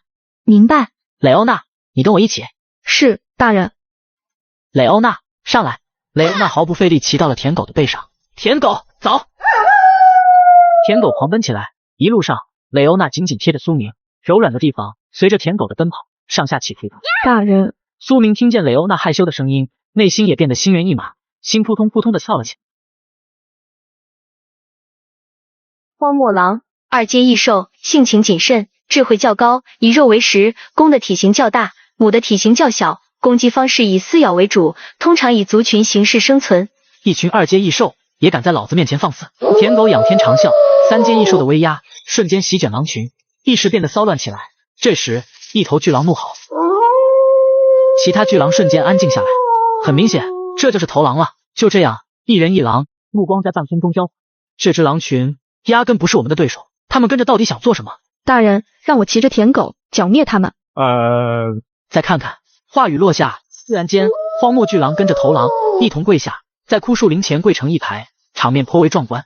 石头荒漠狼加在一起，战斗力丝毫不弱于三阶异兽，而现在他们却追着自己向自己臣服。看来原因只有一个，他们遇见了极为强大的敌人，在寻求我的庇护。苏明犹豫片刻，没有继续理会狼群，一声长啸，舔狗再次狂奔起来。而刚来到矿山的半山腰上，又赫然站着一头庞然大物。铜铁熊，三阶异兽，性情暴躁，以肉为食，公的体型较小，母的体型较大，攻击方式以撕咬为主，皮糙肉厚，防御力极高，攻击力极高。三阶异兽，这异兽相比之前遇见的短面熊、铜铁熊的体积更大，爪牙更锋利。雷欧娜，舔狗，找机会弄嘎他。是，大人。苏明一声枪响，子弹精准地击中铜铁熊的眼睛，铜铁熊瞬间陷入了疯狂，而雷欧娜扛着盾牌，义无反顾地冲了上来。为了苏明大人，无坚不摧。雷欧娜瞬间发动技能，挥重剑打在了铜铁熊的身上。然而重剑没能伤害到铜铁熊，没想到铜铁熊的外壳竟然这么硬。这时身后又响起了一阵狼嚎，是之前那石头荒漠狼，这下子麻烦了，前有熊后有狼的。苏明面露凝重之色，紧握手枪。然而意想不到的事情发生，狼群并没有攻击苏明，反而扑在帮助田对抗着全手石。因为狼群的加入，优势很快向着苏明的一边倾斜。铜铁熊见状，趁苏明不注意，随即转身跑掉。别追了！闻言，头狼瞬间停下，其他荒狼也都跟着停了下来。这时，苏明看着眼前的狼群，陷入了沉思。现在这群狼帮忙赶走了铜铁熊，要是现在赶他们走，未免太不近人情。而石头荒漠狼加在一起，也是一个不弱的战力。从今以后，老子罩着你们！荒漠狼见状，纷纷跪地低下头，向苏明表达自己的臣服。看来还算听话。苏明随即来到山上，取出电钻，开始采矿。获得铁矿石乘11，获得铜矿石乘7，获得锌矿石乘5。采了4个小时的矿，苏明的背包被装满。舔狗，回家！一声令下，舔狗狂奔起来，身后石头荒漠狼紧紧跟。而避难所这边，夏一雪握着枪，守在耕田里。随着时间流逝，窥探的异兽越来越多，隔着屏幕都能看见空树林间各种异兽若隐若现。苏明，你到底什么时候回来？老娘快撑不住了。71人退生，紧接上集，夏一雪看到一头头的荒漠狼，握住步枪，准备殊死一斗。就在此时，一道熟悉的身影出现在面前。苏明看到苏明归来，夏一雪脸上随即露出惊喜之色。然而看到苏明堂而皇之的穿过狼群，夏一雪又怔在了原地。这几天小心点，咱们可能要有麻烦了。麻烦？而这后面的狼群又是怎么回事？这些狼是我们的人。说来话长，先回避难所再跟你说。避难所内，苏明把来龙去脉解释了一番。夏一雪听完，许久没缓过神。你的意思是，这些荒漠狼遇见了麻烦，所以想投靠我们？是的。能够让狼群恐惧到主动寻求庇护的麻烦，究竟是什么样的麻烦？那我们现在该怎么做？要不要离开这里？现在谈离开还太早，先加强警戒。从今天开始，咱们3个轮流值班，带着狼群在附近巡逻，遇见危险就撤回来。好。这是今天的矿石，和上次一样，炼成铁锭和黄铜。苏明吩咐一句，随即推开安全门，走了出去。避难所外，狼群正趴在不远处休息。得打造一间石屋。荒漠的夜晚寒冷刺骨，虽说荒漠狼皮糙肉厚，但有石屋总是能有效挡住一下寒风。建造好石屋，狼群一声呼喊涌进了石屋。狼群踩在棉被上纷纷兴奋起来，显然他们很喜欢苏明打造的石屋。苏明放下10块烤肉，随即便返回了避难所。接下来得做辣椒炒肉了，这7个辣椒一个都不能浪费了。苏明随即把切好的鹿肉、辣椒扔进锅里一顿翻炒。很快，一锅简单的辣椒炒鹿肉便做好，香啊！可惜主食只有面包，要是有米饭或者馒头就好了。手机都没网，要是能追剧就更好了。用我的吧，我有信号。这遥遥领先我都陪跑好多次了。去左下角领台不就行了？6000台华为 Mate 60 Pro 都打包好放在下角了，上线就能看到领取界面。不会都被抢完了吧？放心，都1人1份的，缺货自动补上。现在还有不限量的苹果15 Pro Max 作为保底福利。是啊，我领的15也用好久了。那很难领吧？你挂机就行。我们组队去左下角链接立即下载后，首选修仙派与魔族决斗，用上手冲送的神物，战力直接暴涨几百亿，一招制敌秒杀魔族阴谋。这华为苹果还不随便挑。那我再领台华为去。苏明取出3块面包，分给了蕾欧娜和夏一雪，就在锅里吃吧。3人面包搭配肉片，配合辣椒的风味，给他们带来了全新的体验。一锅肉很快就被吃完，3人躺在沙发上，一脸满足。好吃。仙女还打嗝呢。吃完饭，苏明回到了房间内，打开了生存手册的交流页面。有没有人救救我？我被一群老鼠困住了，只要能救我出去，我所有物资都归你。虎哥那伙人真不是东西，威逼利诱、强取豪夺，不愿意交出物资的就疯狂折磨。以前只是听说，今天算是亲眼见识了，恶心。这几天异兽也太多了，躲都躲不开，真他妈烦。人少了，求救的信息却多了，看来进入第2阶段后，大家的日子都不好。生存第13天，奖励1，龟息术；奖励2，通用语；奖励3，传说级化肥。这化肥就算了，而龟息术附近没湖也没海，要它也没什么用。我选择奖励2，通用语。获得通用语乘1，废土世界的通用语言，学会它，语言不再是交流的阻碍。是否学习？是。通用语，废土世界的通用语言。就这玩意好像没什么用啊，早知道还不如选龟息术。清晨，苏明睡眼朦胧，舔狗的声音随即传来。饿了？不是我说，你这饭量越来越大了，照你这么吃，咱们还得腾出时间出去打猎。我也不想，可肚子热。唉，烦人。苏明猛地瞪大双眼，不可置信地看着舔狗。你会说话了？对呀，我一直都会说话，说的是作狼语。作狼语？这么说，是我能听懂作狼语了？是的，主人，作狼语。我操！不出意外，是通用语的存在，让自己获得了跟舔狗交流的能力。你先吃，我有事。苏明径直走了出去。安全门外，蕾欧娜带着狼群正在休息，巡逻了一夜。蕾欧娜满脸的疲惫。大人，辛苦你了，回去休息吧，这里有我呢。内部链接就是快，华为都发货了，不辛苦，命苦，为了大人，苦也值得。你们为什么寻求庇护？ Oh no！ 你会说我们的语言？是的。话音落下，整个狼群都为之震惊，他们还从没见过能跟他们交流的人类。尊敬的先生，实不相瞒，我们之所以请求您的庇护，是因为我们招惹了一伙强大的敌人。什么敌人？北部狮群。北部狮群？自己接触过的狮子类型的异兽就是3头巨狮，属于4阶异兽。难道这狮群也是4阶异兽？我需要知道狮群的实力。北部狮群由5头北部狮组成，1头雄性，4头雌性。雄性实力在3阶巅峰，雌性实力是3阶。3阶？如果只是5头3阶的异兽，自己倒也不是没有赢的可能。先生，如果您能带领我们抵挡住狮群的进攻，我们愿意拥护您做我们的首领，从今以后世世代代守护在你的身旁。众荒狼纷纷低下了头，匍匐在地上，做出臣服的姿态。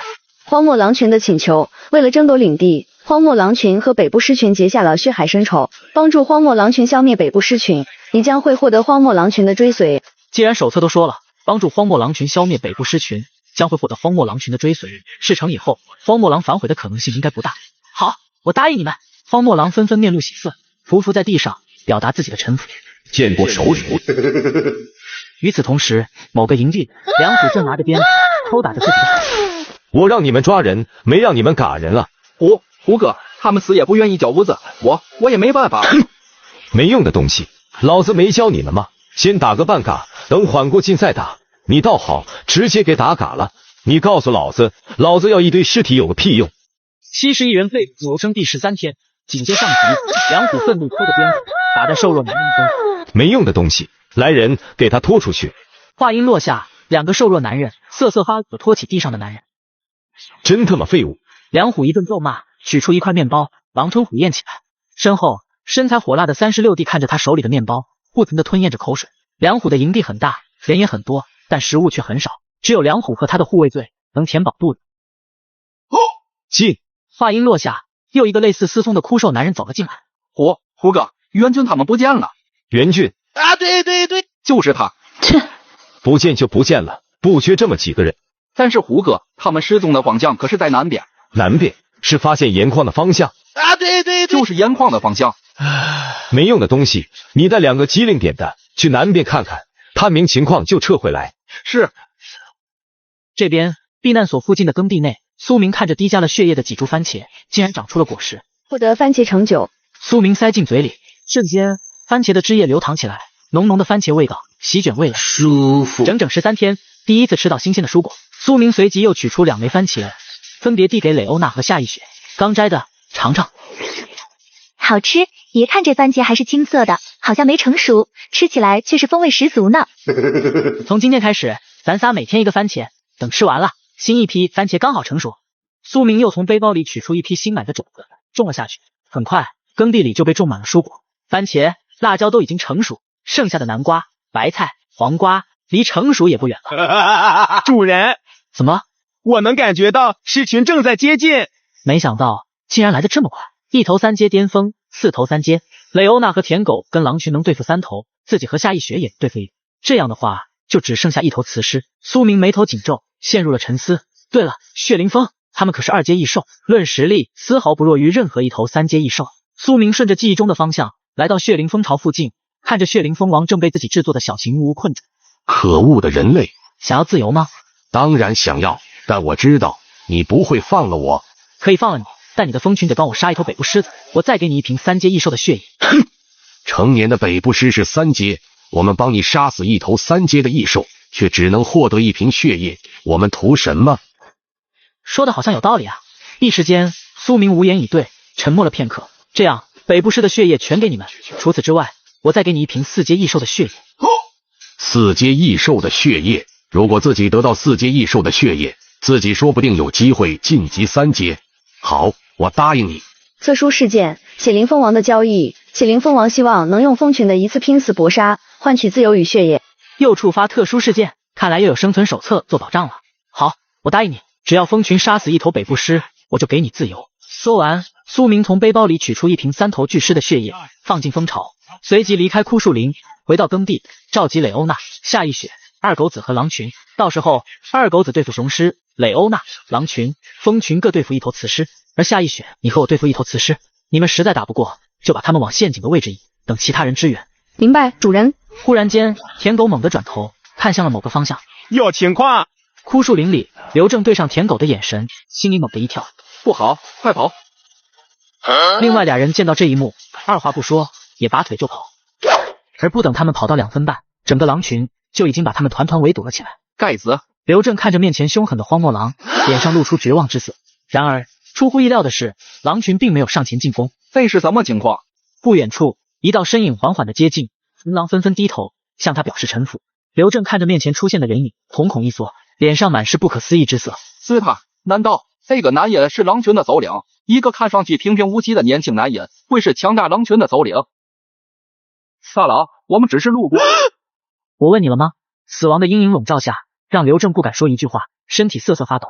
给你一个机会，实话实说，你是谁？从哪来？到哪去？一时间，刘正陷入了纠结。如果让他知道我们是胡哥的人，肯定难逃一杠。毕竟胡哥在整个地区都是臭名昭著的。大佬，我们……话音还没说完，子弹就已经贯穿了刘正的脑门。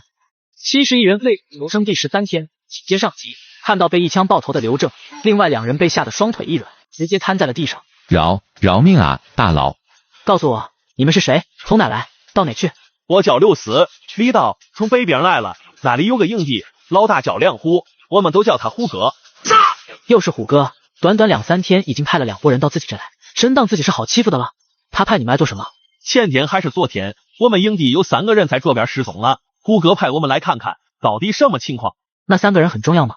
按照常理，一个比较大的营地损失了3个人，不应该再派人来探查。第一，没这个必要；第二，可能会招惹麻烦。苏明想到这，随即开了一枪。说，2人被吓了一跳，不敢再有丝毫隐瞒。是昨天有人在这附近发现了盐矿，虎哥怕有变故，所以派我们来查清楚。盐矿具体在什么位置？盐矿的位置是机密，只有虎哥和他的亲信知道。苏明听见这话，陷入了沉思。盐矿的价值极高，掌握盐矿就意味着掌握了财富之源。你们营地在哪？从这过去要走3、4个小时。你们给老子带路，别想着耍花样，不然弄嘎你俩。苏明随即又走到蕾欧娜和夏一雪面前，吩咐道：“收拾收拾，咱们去虎哥的营地。”那这陷阱怎么办？陷阱先放着，以后会派上用场。咱们现在的当务之急是赶在狮群找到咱们之前，赶到虎哥的营地。现在让我来看看最快的路线。大人，这最新款苹果15 Pro Max 不少钱吧？苹果15我左下角多的是，1万台国行新机左下角内部优先领，还都是顶配大内存。我也下了没有啊？你肯定下错了，我左下角才是真实有效的。现在还补齐6000台华为 Mate 60 Pro， 上线就能看到领取界面。大人可有什么秘籍没？你就点左下角下载，进入百倍经验服，上线必选仙魔派，双倍首冲送的神武，开启血域地门，一招冥府之路秒晃，战力飙升100亿，苹果华为全带。明白了，我这就收拾。片刻后，一行人浩浩荡荡的前往虎哥的营地，时间1分1秒的流逝，很快，众人抵达营地的前哨站。前面有人，大佬，前面就是虎哥营地的前哨站，上面会有一个守卫，每隔半个小时向虎哥发送一次消息，要是没发，胡歌就会断定前哨站出了问题。那得怎么绕过他们？营地附近有5、6个前哨站，想要绕过他们接近营地几乎不可能。这虎哥能在地区排行榜排到第2，果然有一把刷子。前哨站距离营地还有多远？走路的话，最少要40分钟。40分钟足够了。苏明随即看向荒漠头狼，等狮群接近，你带着狼群袭击虎哥的营地，不要跟他们正面冲突，迂回作战就好。目的很简单，把狮群引向营地，等狮群打得差不多了，我带人支援你们，明白吗？头狼听完，脸上露出犹豫之色。万一苏明背信弃义，没有支援，那么狼群就会陷入腹背受敌的困境。你要不放心，我可以跟你一起。我相信你，你留在这里能发挥更大的作用，引诱狮群，交给我们就好。被抓的2人看着苏明都露出不可置信的表情。自己没看错吧？这个男人在跟狼群说话。主人，他们来了！这么快？是的，主人，我能感受到，他们就在不远处，最多10分钟，他们就能赶过来。时间紧迫，那就赶紧开始吧。好。随即荒漠头狼带着狼群朝着前哨站的位置匍匐前进，片刻，一具尸体就被头狼从2楼扔下，解决了守卫。苏明等人随即跟了上去。而此时的虎哥营地内，梁虎斜躺在沙发上，36弟则坐在他的身后，给他揉肩捶背。眼眶那边有消息了吗？还没有，虎哥。还没消息。刘正他们去多久了？4个小时。都4个小时了，问他都查到什么了？是虎哥。36弟忙不迭地打开生存手册。刘正，虎哥问你都查到什么了？然而3分钟后，仍旧没人回。虎哥，刘正没回。没回。顿时，虎哥的眉头紧皱起来，情况有点不对劲。虎哥，3号前哨站33分钟了，还没发消息，问他也没回复。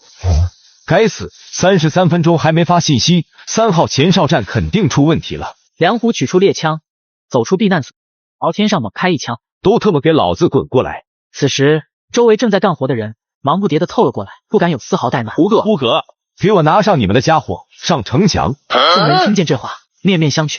还愣着干什么？等死啊！众人不敢再怠慢，纷纷从背包里取出武器，浩浩荡荡地爬上了城墙。什么情况？有人来打咱们了！虎哥是地区第2，谁敢惹他？大白天了，估计是异兽。左下角内部链接就是快，华为发货了。话音落下，不远处忽然扬起一阵尘土。来了！梁虎站在城墙的中间，眺望远方，眉头紧锁。看来袭击营地的异兽最少10只，而且每一只的体型都不算小，这样的话就麻烦了。梁虎马上从背包里取出3把猎枪，扔给自己的心腹。用完还给老子。知道了，虎哥。3人还没装上子弹，不远处的异兽忽然发出了一阵令人畏惧的长啸，随即让他们震惊的一幕发生。只见异兽群并没选择进攻营地，而是调转方向往一旁狂奔。什么情况？特么的，你们几个机灵点，情况不对，别傻愣愣的站着，明白吗？众亲信纷纷点头，随即跟着梁虎走下城墙。很快，随着时间的流逝，众人也看清楚了异兽群是一头头的荒漠狼。众人看着荒漠狼，一个个吓得惊慌失措。石头狼而已，跟他们打，把你们吓成这样，拿起你们的木子跟他们硬刚。与此同时，城墙外面，一群不速之客正在急速接近。71人被征第13天，紧接上集，不远处5头3米多长的狮子正朝城墙狂奔而来。那是狮子吗？不要慌，别傻愣愣的站着，放箭。梁虎说完，克服内心的恐惧，朝记忆中暗门的位置快速走去。突然，身后传来了一道长啸，一头头的荒漠狼没有丝毫犹豫，扑了上去。仅仅片刻，荒漠狼就了结了梁虎和他的亲信。而此时，北部狮群也来到城墙下，荒漠狼一声长啸，随时准备上前迎敌。挡在头狼面前。雄狮看着眼前一幕，瞪大双眼，竟然有着一头3阶异兽，再加上人类，周围还有数只血灵蜂盘旋在空中。顿时变更加愤怒，没有丝毫犹豫，扑向舔狗。2头3阶巅峰的异兽随即群斗在一起，狼群、血灵蜂群也紧随其后。一场生死攸关的大战正式拉开帷幕。片刻，被围攻的雄狮倒在血泊之中，全身上下没有一块完好的地方。10头狼也都是伤痕累累，更有2头身负重伤倒在地上，而舔狗身上也满是伤痕，可以清晰的看见骨头。其中一头雌狮眼见没有赢下这场战斗的可能，调转方向便要逃跑。想跑，御剑术。瞬间，扑在半空中的雌狮像是被闪电击中一般，瞪大双眼，重重的砸在地上，没了声息。是一剑术，心念一动就能不费吹灰之力打死一头3阶异兽，这样的能力实在太变态了。你们去打另外的2只，这里交给我。蜂群、狼群雷欧那一拥而上，不到片刻，北部狮群的最后一名成员倒地，从此以后，这一片废土再无北部狮群。此时，无论是苏明还是众人都没精力庆祝，而是坐在原地休息了起来。主人，苏明看着舔狗身上深可见骨的伤痕，心中无比的心痛，随即点击交易系统。我是苏明，现高价收购高效疗伤药，非诚勿扰。高效疗伤药，苏大佬手上了。苏大佬，我这有普通级药剂一个5块烤肉，精良级一个20块，加在一起45块烤肉，您看行吗？说话之人正是之前跟苏明交易过的钱浩，没想到这家伙还活着，看样子还混得挺好。行。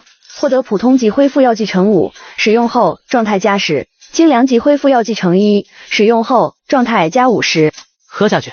是，主人。白光逐渐消散，原先深可见骨的伤口完全愈合。不愧是精良级的恢复药剂，简直堪比疗伤神器。主人，我感觉自己满血复活了。苏明随即取出2瓶恢复药，治疗重伤的2只荒漠狼。片刻，治疗效果可能没舔狗那么好，却也让他们恢复了行动能力。首领，谢谢您的慷慨。荒漠狼群的请求已完成，恭喜你获得荒漠狼群的追随。完成了，这荒漠狼多出了忠诚值，8头关系在90以上，重伤的2头更是达到了100。天色已晚，收拾一下，咱们今晚在这过夜。雷欧娜下一血随即开始解剖北部狮，而血灵蜂群盘旋在空中，紧紧地盯着孙宇。放心，该是你们的，一份都不会少。这是答应你的4阶异兽的血液，北部狮的血液，等会给你。看到4阶的血液，蜂王眼眸一亮，一阵狼吞虎咽起来。味道怎样？以后还想不想再喝到这样的血液？什么意思？很简单，效忠我，你们以后就可以有享用不尽的血液，最起码是3阶异兽的血液。享用不尽的血液，这样的诱惑对血灵蜂而言简直无法抵挡。我们需要付出什么？很简单，巡逻、守卫，遇见敌人向我禀告。成交，就按你说的，我们替你巡逻、守卫，你支付我们报酬，给我们不低于3阶异兽的血液。好，这是今天你们的报酬。从今以后，这个人类就是我们的首领，他的命令等同我的命令，他说的话等同我说的话。首领。苏明正感慨时，一条私信弹了出来。苏大佬牛逼！不远处的某个避难所内，钱浩一脸兴奋。怎么了？您还不知道吗？您现在是世界第一了，世界第一是我们华国人。苏明听到这些话，微微一怔，随即打开排名界面。苏明综合评分4317，劳伦斯综合评分4215，凯恩综合评分4115，林婉琴综合评分4003。苏明看着这些消息，嘴角勾起一抹微笑。对他而言，排名高低没有丝毫意义。苏大佬，我这还有恢复药剂的合成配方，您要吗？怎么卖？您要想要的话，送给您了，也算是报答您当初的救命之恩。要是没有您的烤肉，几天前我就饿死了。很明显，这是在讨好自己啊。好，获得粗糙级恢复药剂合成配方乘1，使用后解锁粗糙级恢复药剂合成方式。对了，你叫什么？苏大佬，我叫钱浩。钱浩，懂了。苏明将备注改成钱浩，就关上了手册。大人，任务完成了。苏明抬眸看去，面前的荒地上，原先北部狮的尸体，如今已经变成了骨架。做得不错，今晚都打起精神，熬过这一晚，明天好好休息。是，大人。众人在附近搭起了一个个简易帐篷。深夜，苏明躺在帐篷里，打开了手册，一条信息弹了出来。兰花草还要吗？兰花草，你现在有多少？不多，50株。50株的话，的确不算多，我全要了。好。获得兰花草乘50。苏明随即又拿出之前恢复药剂的合成配方。恢复药剂需要血剑草，你这里有血剑草吗？血剑草，我这只有2株。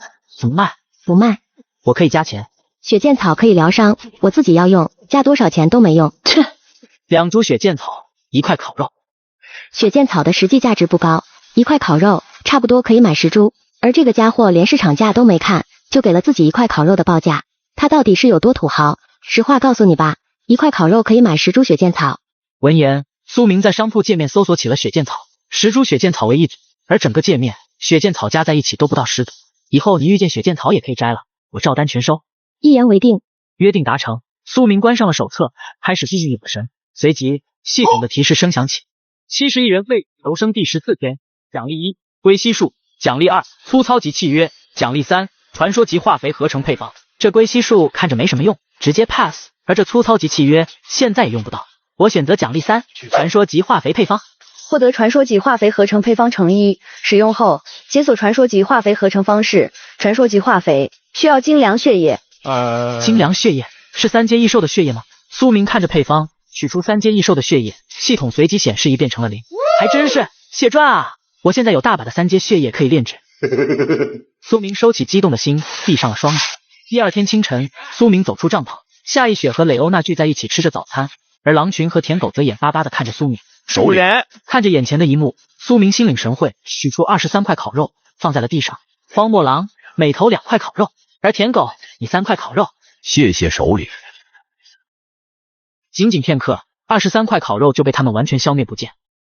照着食物消耗进度，背包里的400多块烤肉压根就撑不了几天。这么看，一些计划得抓紧实施了。蕾欧娜，昨天那2个家伙呢？在这呢。顺着手指的方向看过去，2个枯瘦的男人蹲在地上，双手被捆在一起，正冲着苏明傻笑。苏大佬，世界排名第1的超级大佬，我们以后就跟着您混了。您让我们往东，我们绝不往西。啊，对，您说什么？我们都听您的。你们又不是什么美女，凭什么让你们加入？吃完以后往东走，从今以后不要让我看见你们。苏大佬，我们是真心的。再废话，别怪老子改主意。大佬，别生气，这点小礼物请笑纳。区一台苹果15 Pro Max， 你收回去吧。这我左下角多的是不限量的苹果15 Pro Max 和 iPad Pro 配套送，都是国行正好。大人，苹果15领到了，能申请点华为吗？那个信号好。都加好了，左下角限时派送5000台华为 Mate 60 Pro， 先到先得，上线就看到领取界面了。不会要拉人助力那种吧？当然不用，你就点左下角链接下载，上线必选仙魔派，装备手通送的神武，开启血域地门，一招冥府之路秒爆，战力飙升100亿，苹果华为全带走。谢谢大佬，我这就领1台。苏明一双冰冷的眼眸，两人瞬间不敢说话，捡起地上的面包，狼吞虎咽起来。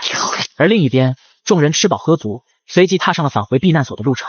苏明回到避难所，立即来到炼药台前，炼制合成药剂和化肥。粗糙级恢复药剂需要普通血液、血剑草。苏明一共买了100株血剑草，再加上刚猎杀完北部狮的大量血液，苏明直接合成了50瓶恢复药剂和10份传说级化肥。获得粗糙级恢复药剂乘50，获得传说级化肥乘10。还有谁？伤情还没好的。闻言，3头荒漠狼一撅一拐的走出来。首领，喝了这几瓶。光波消散，片刻，荒漠狼的伤口没一会就完全痊愈。这效果看来比想象的还要好啊！苏明随即拿出了30瓶药剂，放到了自己的店铺上售卖。粗糙级恢复药剂30瓶，高效的疗伤药，只需3块烤肉1瓶。市场上有着1000瓶恢复药剂，而大佬就握着30瓶的恢复药剂，苏大佬牛逼啊！苏大佬竟然能拿出30份，不愧是苏大佬。每日一问，苏大佬却会喊666的挂件吗？苏明看着这些留言，无奈的笑了笑，就关上了店铺。接下来就得试试看传说级化肥的效果。走，去耕地看看。来到耕地内，滴加了血液的那块番茄地，果然又长出了几个成熟的果实，把能吃的摘了，剩下的让他们继续长。看附近还有没有空地，再开垦几块荒地，撒上种子。是，大人。左下角极速链接就是快，华为发货了。随即又是一阵忙活，开垦出了几块新地，众人播种的播种，施肥的施肥，所有的种子全都滴上了传说级化肥。哎呦，这酸爽！苏明，你看。循声望去，面前的一幕让苏明瞬间傻眼了。刚刚种下去的种子，此时此刻竟然生出了嫩芽。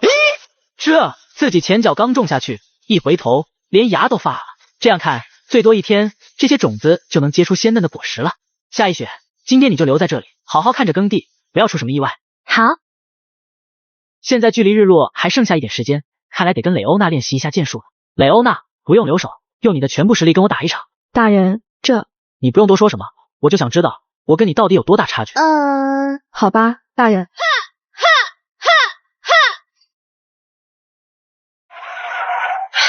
一回合下来，苏明没有任何意外，瞬间败下阵来。好，就这样，再来一局。是，大人。木剑的碰撞声在山谷间响荡，1个小时内足足打了15场，每一次的结果都是以苏明苦赛收场。苏明整个人累瘫在了地上，连木剑都拿不起来。大人，没事，我休息会。大人，我刚才是不是太用力了？没事，你今天做得很好，有失败才会有进步。明天要是没事的话，咱们继续。大人，我认为您明天应该好好休息。没事，我自己的身体我心里有数，有传说级浴缸在，泡一泡澡就能恢复精力，不会有任何影响。眼见苏明的语气如此笃定，蕾欧娜也就没再说什么。大人进步得很快，相信用不了多长时间，大人就能成为一名合格的战士了。你什么时候也学会溜须拍马这一套了？请大人相信我，你的天赋比我想象的要高。如果是在洛丹伦王国，大人一定会成为一名顶尖的骑士。苏明苦笑道。这时，身旁又传来了夏一雪的声音：“苏明，过来看看。”又怎么了？苏明转身望去，面前的场景再次怔住。新开垦的耕地，此时此刻一片郁郁葱葱，白菜、南瓜、辣椒、黄瓜各种蔬果琳琅满目呈现在眼前。71人类投生第14集，紧接上集，仅仅半天时间，所有种子全都结出了果实，白菜、南瓜、辣椒、黄瓜各种蔬果琳琅满目。接下来怎么办？这么多的蔬果，如果是按照这半天结果一次的速度，光是摘就得花好长时间，这该怎么处理？要不大家今晚辛苦一点，全都摘完，然后放在店铺上卖了。好，众人没再犹豫，开始了采摘蔬果。没一会，队伍背包里就多出了许多番茄、白菜、辣椒。我回去泡个澡，等会再过来帮你们。好的，大人。片刻，苏明躺在避难所的浴缸里，随即打开生存手册，该卖出去一些了。新鲜的番茄，味美多汁，5枚番茄只要1块烤肉。新鲜的白菜，常见的蔬菜，2颗白菜只要1块烤肉。新鲜的辣椒，10颗1块烤肉，数量不多，先到先得。仅仅片刻，苏明将一共8顶作物全都挂到了商铺上。我没看错吧？番茄还是新鲜的番茄，还有黄瓜、南瓜、大白菜，这些我10几天都没见到。我还以为废土没有苏果呢，整个废土也只有苏大佬能弄到这么多稀奇玩意了吧？而且还那么便宜，老子要多抢点！瞬间，店铺内众人忙不迭的下单。番茄提示：该商品目前缺货。辣椒提示：该商品目前缺货。缺货，全他妈缺货！你们下手也太快了吧！就是100多颗辣椒，老子1颗都没抢到。高价收购辣椒，有的私聊，求求各位大哥，可怜一下10几天没吃蔬菜的人吧。没想到竟然这么抢手！大家好，我是店主苏明。从今以后，本商铺每天都会对各种蔬果进行补充时间不固定。不过，鉴于大家这么热情，为了回馈广大的客户，本店主决定1个小时后额外补充一次货物。公告发出，留言板瞬间又火爆起来。这么多蔬菜，竟然真是苏大佬种的！苏大佬牛逼！我们连饭都吃不饱，苏大佬已经能自给自足了。哎，人比人，气死人！我今天就是啥也不干了，就等着抢货了。我还不信了，以我单身30年的手速，还抢不到1份。苏明的商铺是唯一一家出售新鲜蔬果的，短短几分钟内，商铺的热度就达到了商铺界面的第1页。而苏明看着卖出去的蔬果，一脸兴奋。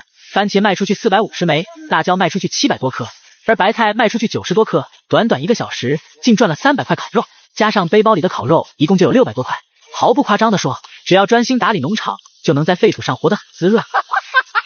此时客厅内，忙活完的夏一雪跟磊欧那2人正躺在沙发上休息，看上去都十分疲惫。你俩就先好好休息，我来做饭。你会做饭？当然了，我可是练习了2年半的，你等会尝尝就知道了。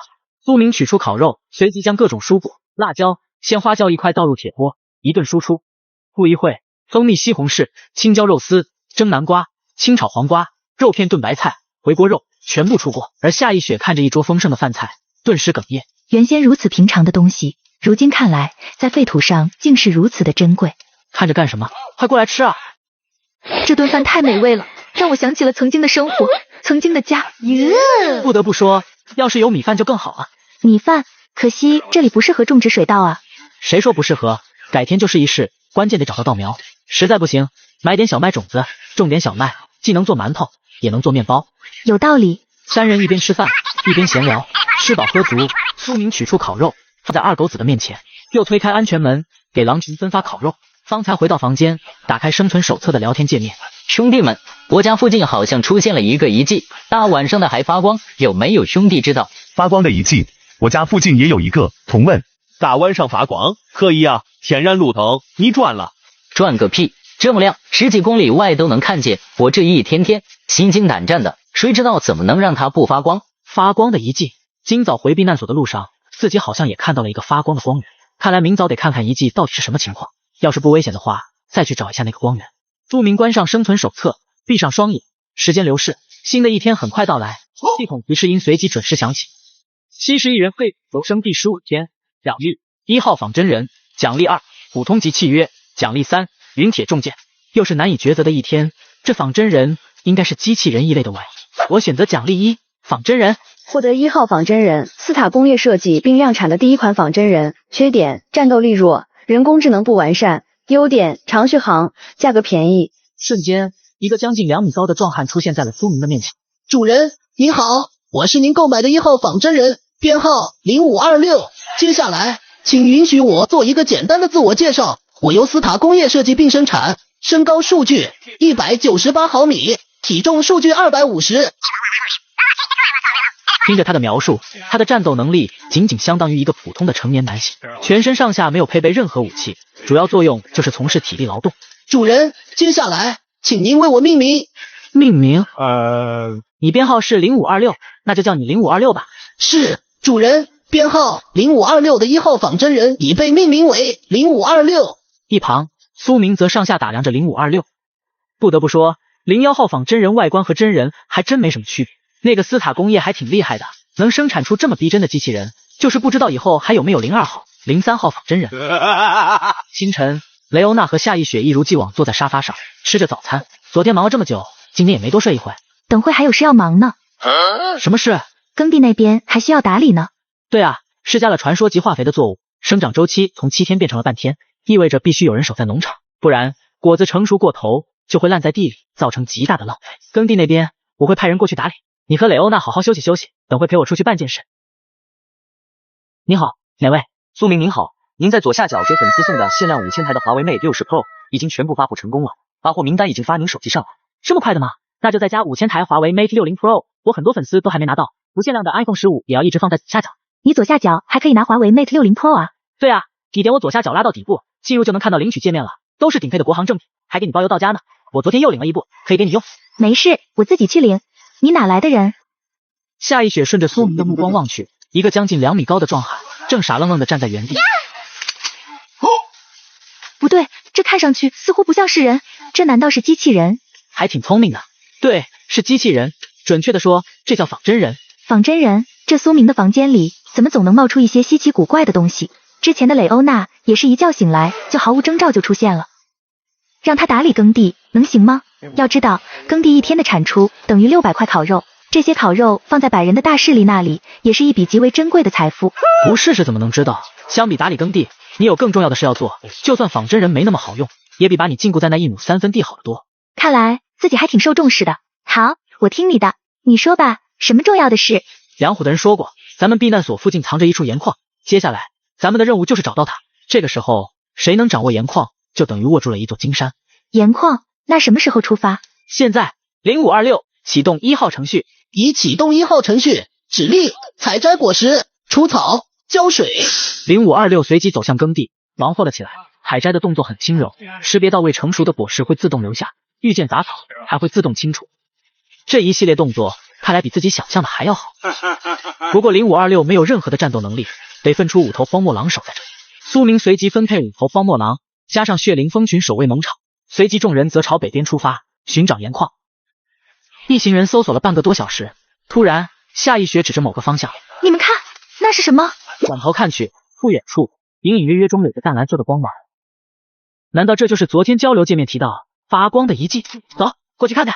一行人很快藏在一片枯树林间，仔细的看着面前的场景。一处好似洞穴入口的地方，正发出淡蓝色的光芒，在它的周围聚集了各种各样的异兽，密密麻麻，足足有上百只。盐矿蟹，2阶异兽，以肉为食，公母无明显区别，遇见危险会用2对大钳子进行攻击，外壳硬度极高，防御力极强。短面熊，3阶异兽，性情狂躁，杂食，公的体型较小，母的体型较大，攻击力强，防御力高。这里足足有着上百只异兽，至少有10只是3阶异兽。要是全向避难所发起攻击，自己用尽手段，未必能够抵挡住。咱们撤吧，反正也打不过这么多的异兽，即便那洞穴真是遗迹的入口，以我们现在的实力，也跟我们没有任何关系。得等到以后实力强大，方能过来。得再等会，这么多的异兽聚集在这里，这压根不符合常理。在这附近肯定还存在着一头无比强大的异兽。是你左下角领的华为 Mate 60 Pro 到了吗？是的，已经发货了。苏明正观察中，地面忽然砰砰砰震动了起来，节奏感十分的强烈。来了！这时，异兽后面的山丘猛动着，众人全都震惊道：一座小山丘，竟然是一头活着的异兽。71人尾，升第15天，紧接上集，一座小山丘突然躁动起来，让所有人为之震惊。肉山兽，特殊异兽，每隔一段时间可产生一定量新鲜的肉，无攻击性，防御力较低。特殊异兽，岂不是说拥有了它，即便不捕猎，依旧能够有数不尽的肉吃？怪不得这么多不同种类的异兽全都聚集在这里。竟然有着这么大的异兽，这玩意叫肉山兽，算是特殊异兽，每天都能产生新鲜的肉，所以这些异兽都跟在它后面。每天都能生产新鲜的肉，还有这么神奇的异兽。这里是废土，遇见什么我都不觉得奇怪。也是，那接下来怎么办？肉山兽无攻击性，它在这里对咱们没什么威胁，还能稳住一部分异兽，不用管它就好了。大人，您看，顺着雷欧娜手指着的方向望去，山丘一般的庞大异兽正张开了它的血淋大口，一块块新鲜的肉从口中缓缓的吐出，无数的异兽争先恐后的上前争抢，互不相让。而旁边散发着蓝色光芒的洞穴里，无数麻雀一般大小的异兽正疯狂涌出。食兽蚁，异阶异兽，以族群的形式生存，数量庞大，会吞噬遇见的所有异兽，弱点怕火，只活跃在雨林地区，危险系数极高。没想到这食兽蚁危险系数这么高，活物几秒钟就能将其啃食的只剩下一个骨架。要真是这样的话，那就麻烦了。苏明沉思中，食兽蚁随着数量的增加，移动速度之快，没一会就碰到了外围的异兽。食兽蚁群压根没把异兽的怒吼声放心上，无数的食兽蚁群朝异兽发动攻击。一头花豹异兽不到1分钟的时间就化为了一具骨架，速度之快远超常人的想象。麻烦了，这些异兽面对食兽蚁组成的蚁群，竟然连反抗的能力都没，实在是令人恐怖。而现任守在肉山上，上百头异兽站成一排，选择和蚁群硬刚。食兽蚁群见到这一幕，没有任何停留，仅仅1分钟，蚁群就撞上了兽体。无论是2阶异兽还是3阶异兽，只要咬住食兽蚁，1秒就能将它搅碎。然而蚁群的数量非但没有半点减少，无数的食兽蚁从洞穴井然有序的爬出，好似没有止境一般。看来这样下去，异兽撑不了多久，还是得想办法阻止蚁群。这些蚁群怕火，而这么多的食兽蚁，用木板肯定没可能，只有用汽油了。苏明在系统内搜索汽油，眼看交易市场并没有汽油，苏明随即在商铺界面发布收购汽油的信息，5块烤肉1桶汽油，现在就要，机会有限，先到先得。苏明作为排行榜第一，传说中的人物，消息一发布，就有着无数人的回复。苏大佬，我这有10桶汽油，我只要40块烤肉，能优先交易吗？苏大佬，我避难所旁边是个加油站，您想要多少汽油，我这都有。苏大佬，我这也有10桶汽油。交易成功。不到短短几分钟的时间，汽油就装满了苏明的背包。不远处，异兽们仍旧强撑着，抵挡蚁群的进攻。双方陷入了短暂的焦灼状态。看见背包里的汽油没？把它倒完在地上。这么多，看来苏明是打算用火消灭蚁群了。明白。下一血蕾欧娜随即从背包里取出汽油，倒在地上。仅仅片刻，众人所在的地面就被汽油覆盖。此时此刻，无数的蚁群还在不断进攻。几头3阶异兽见到这一幕，再也支撑不下去，转过身子急速离去。没了3阶异兽，整条防线瞬间崩塌，无数的食兽蚁如同潮水一般涌向异方。短短几分钟，上百只异兽消失殆尽，取而代之的是一堆堆白。你们几个，快把他们引过来！狼群的狼嚎瞬间吸引蚁群，蚁群随即调转方向，朝苏明等人袭来。上钩了，等会听我口令，一起扔火把，明白吗？明白。好，行动！苏明3人和荒漠狼马上四散开来，领头的食兽蚁率先踏入铺满汽油的死之地。时间流逝很快，大部分的食兽蚁全都沾上了汽油。快扔！3人齐齐将手中的火把朝远处扔去。下一秒，整片土地火光冲天，无数的食兽蚁被烈火吞噬。隔着老远，苏明都能感受到面前炙热的温度。走吧，明天再回来。汽油燃烧产生的蒸汽具有一定的毒性，站在这里无异等于慢性自杀。好，众人离开这里，走了几里路，转头望去，仍旧能看见远处冲天的火光。看样子，这片土地不燃烧几个小时是不会停了。只希望待汽油燃尽以后，肉山兽还能活着。说完，苏明等人继续踏上寻找盐矿的旅途。